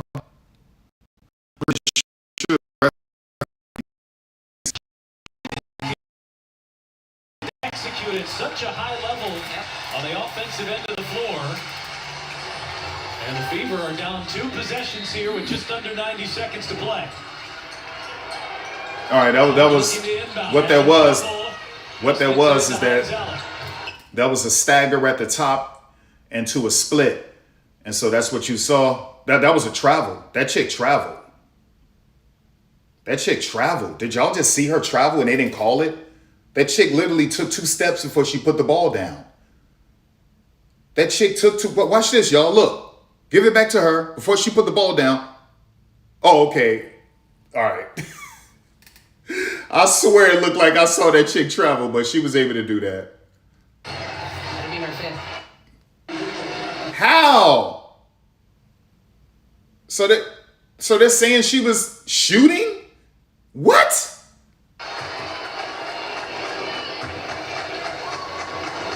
Good, because that's bogus. That's bogus.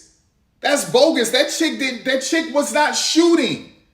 What are you talking about?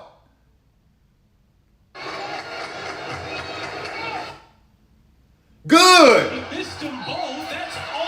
It don't matter. It don't matter. It don't matter. Punish.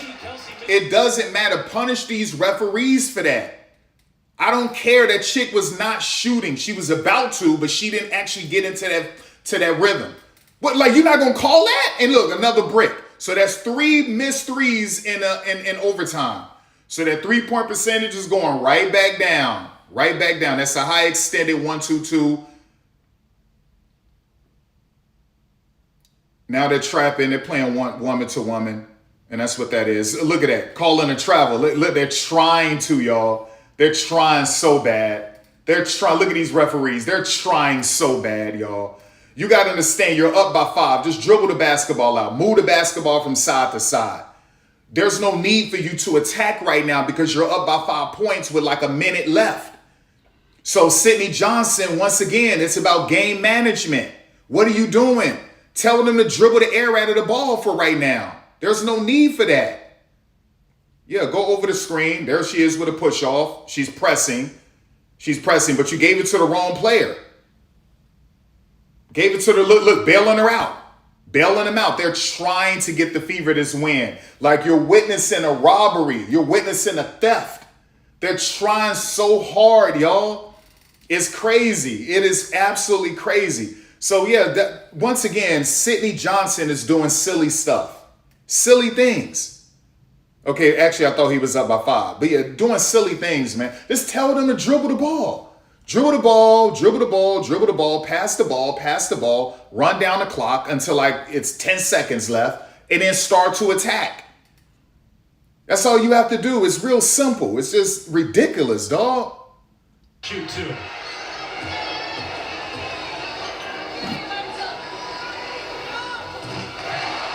Our game reset is sponsored by Capella University.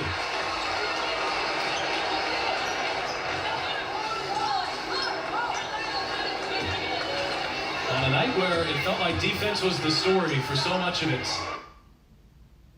There you go. Fourth quarter on. These 3 Fever points they trail by. All right, so I like that. That's two ghost pin screens, or you can call them down screens extended. Kick it back out. Move the basketball. Move the basketball. Don't forget, you're up by 3. Look at that. So now they call it a moving screen. Didn't I tell you? They're going to do anything to get the Fever back into this game. They were hoping that Roy Harmon was a hothead and would have said something so they could get him a technical too. Right? Didn't I tell y'all?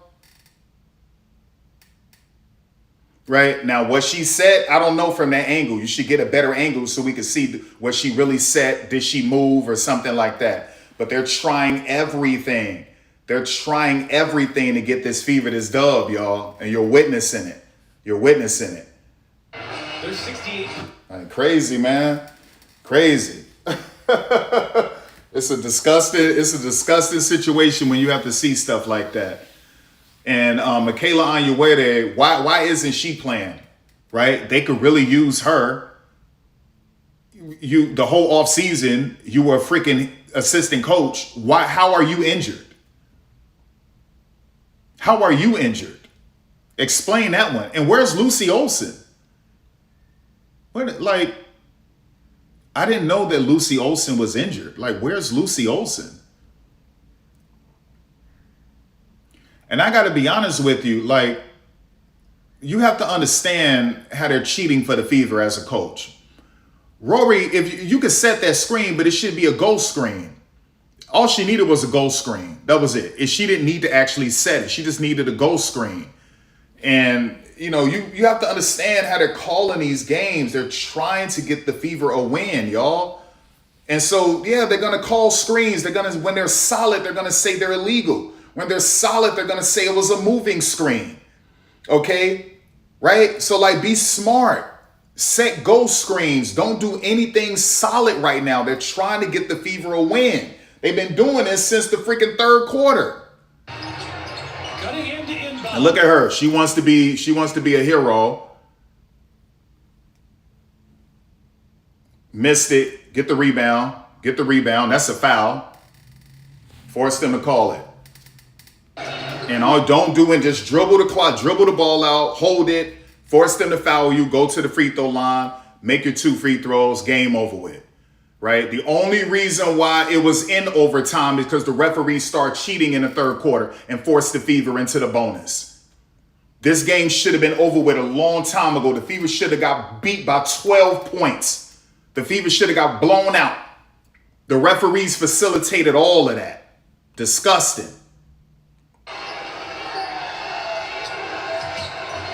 And now the Citron, who lost it, got it back. And foul Harmon. There you go. You're in the bonus, make both of your free throws, game over with. Game over with. Let Caitlin shoot another deep one and screw her 3-point percentage up even more. She was at 50% entering overtime. She missed all 3 of her threes in overtime. Let her miss another one so that percentage could be trash again. And then all of her worshipers and sickle fans got to point to her little clutch 3. They got to point to the little clutch 3 that she made to get the game into overtime. Let her throw up a nasty 3 so she could brick it, and her 3-point percentage could be even worse. Only 1 of 2 from the line, and that's the important one. Indiana has their reset timeout, and that is it. I think you should only be granted 1 reset timeout, and that's just in regulation. You shouldn't be granted 1 in overtime. Right? I don't agree with that. I just don't agree with that. Yes, I'm an Indiana Fever supporter and fan. Been there with them from day one. I'm the only one that was ever making Fever content. I started making Fever content in 2013. Right? So I'm a true Indiana Fever fan. I just don't like cheating. Look at that. Push off, push off, push off. Yep, she made it. Look at Lexi. Okay, Lexi, finally you earned a little bit of money. You earned a little bit of that 1.4 million. You earned a little bit of that 1.4 million. But what are we seeing again from Sydney? He's making the same mistake. Caitlin gets the ball and you don't foul her. Foul Caitlin. Listen, the Fever are in the bonus. If you foul Caitlin, she goes to the free throw line and makes 2 free throws. That's better than Lexi making a 3-point shot. So this is the second time he's done that. He's not learning. Pass it in. Right? It's dumb stuff like, Sydney, what are you doing? It went into overtime because you didn't foul Maisha Hines-Allen and let them run the play for Caitlin. It was dumb. You didn't foul Caitlin and let her get the play to Lexi. Right? So we're witnessing poor game management. Poor situational execution, X's and O's. Part of the 4 traits to being a great coach. Like, what are you doing? Just stupid stuff. Make this free throw, chick.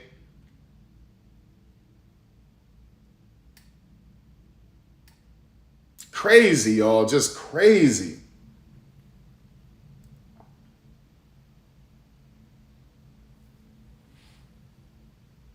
Play straight up. Play straight up. Don't foul it, because that's what they're looking for.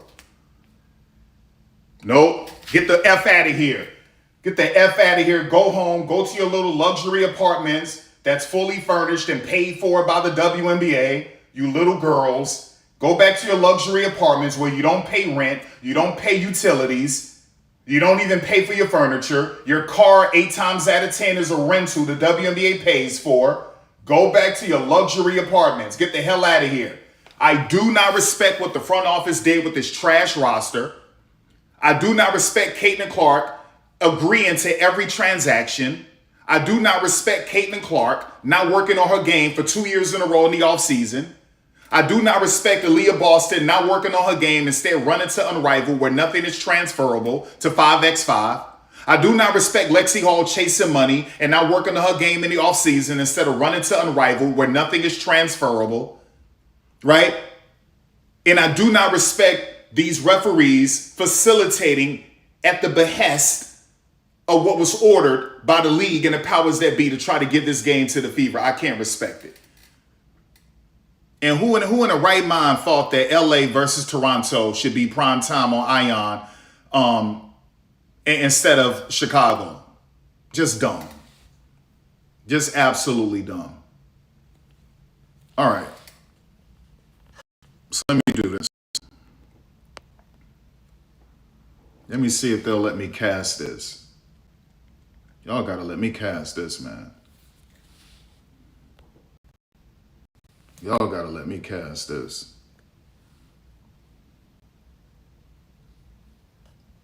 What we doing? Y'all gotta let me cast this game, dog.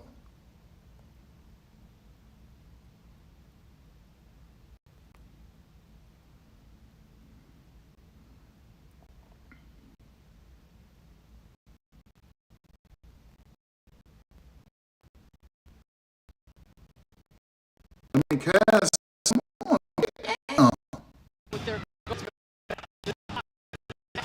Throw right there, nice pocket.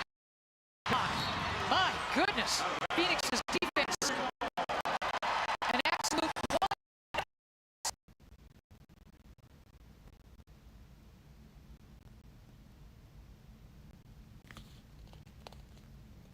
Absolute point of emphasis for gets a little bit too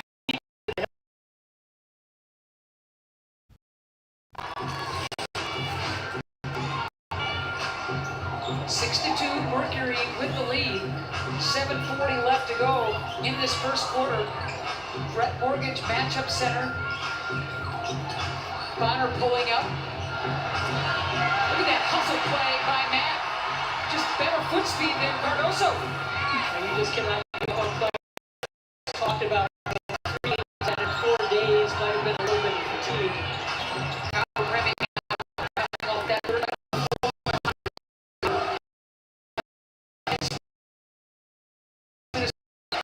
Illegal pick will go the other way.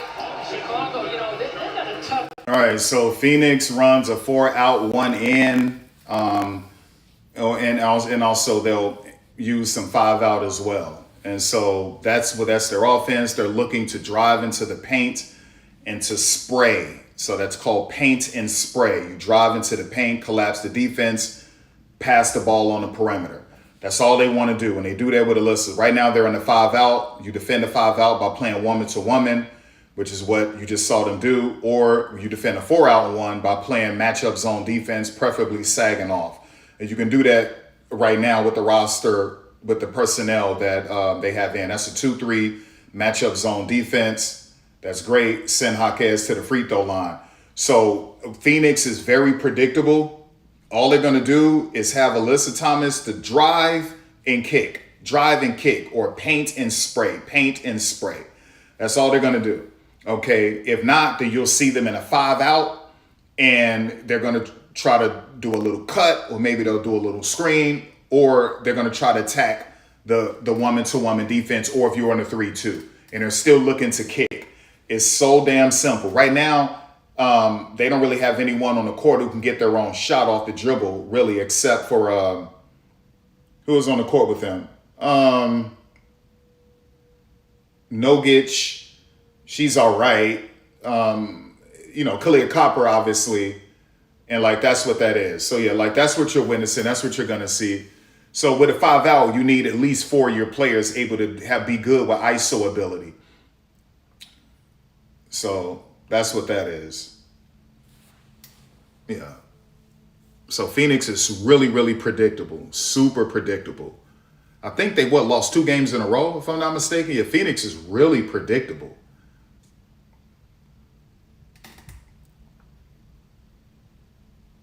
Yeah, that's when you need a hook shot. You need a hook shot. Right? You need a hook shot. You need some post moves. You need a drop step. You need an up and under. You need a post fadeaway.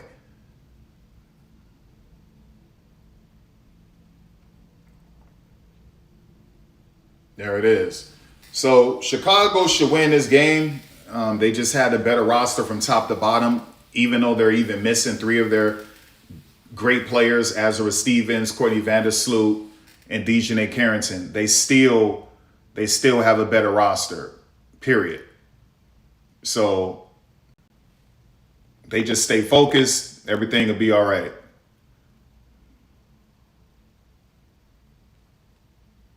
They just got to settle. Keep going. Keep going.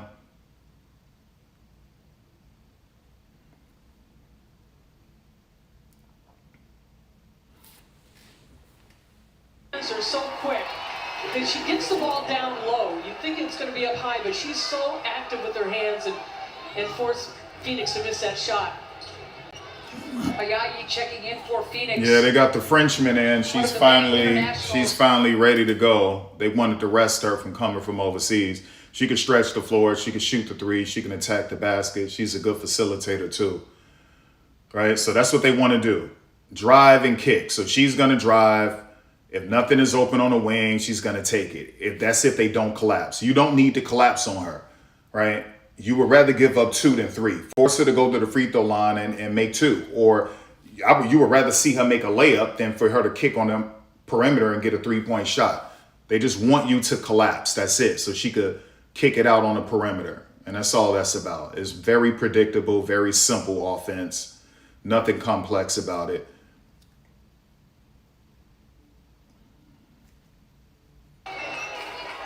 Tibbetts says Mercury ball, but with 5 on the shot. So just let Chicago settle in, build up that rhythm that they need, and Chicago should win this game. Or a block shot. They just can't be collapsing on Alyssa Thomas all the time, because she's just ready to kick on the perimeter, and that's all it is. The other way, Copper on the run, doesn't have the numbers. We'll see what she does. Pulls up and in and kicks out. Offensive rebound. Block inside. There it is. See, she thought she was going to get that foul. She's just basic. She's super basic. She has a basic drive move, a basic Euro, and then a spin move, her patent spin move. But all she's doing, she's just trying to get you to collapse so she can kick to the perimeter. That's it. Chicago here, Annie, in her 4th season with the Sky. And no, just keep going. You'll settle in. You'll settle in. Don't worry. You'll settle in. Just keep working at it. The more talented team with the better system will always win out. And that's what it is. You have a better system. You have a more talented team. Just stay focused. You'll win out. Skylar, what are you doing, Skylar? Skylar.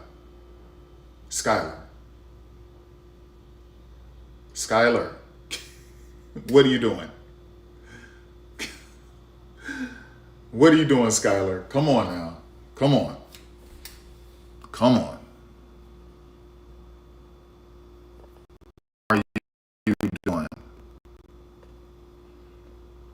What are you doing? What are are you doing, Skylar? Crazy.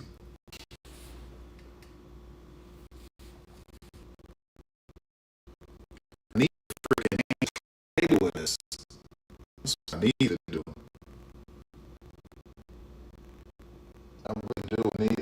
I need to kill the stream. I need to kill the stream. Create a thumbnail for the Chicago Sky Phoenix Mercury. Change the title. That's really what I need to do.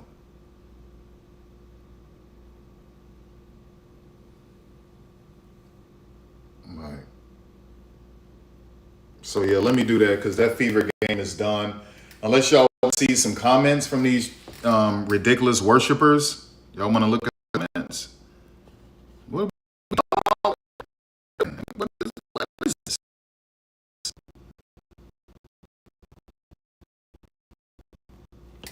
Yeah, so I'm killing the stream. I'm killing the stream because this is about the Fever right now. This is the Chicago Sky game. So I got to get rid of that thumbnail, all of that. So let's go to the Fever, Indiana. This phone is freaking hot, and that's why it's freezing. So I need to pause this stream, end the stream, and then let the phone cool off and get back to it. I'm not worried about Chicago. They just got to settle down, get into their rhythm, settle in, and they should win this game. It's the best roster in the league. And then you go with Dallas and New York. And you got to remember, Chicago are missing 3 amazing players. Courtney Vandersloot, Ezra Stevens, Dejanay Carrington. Just think about that.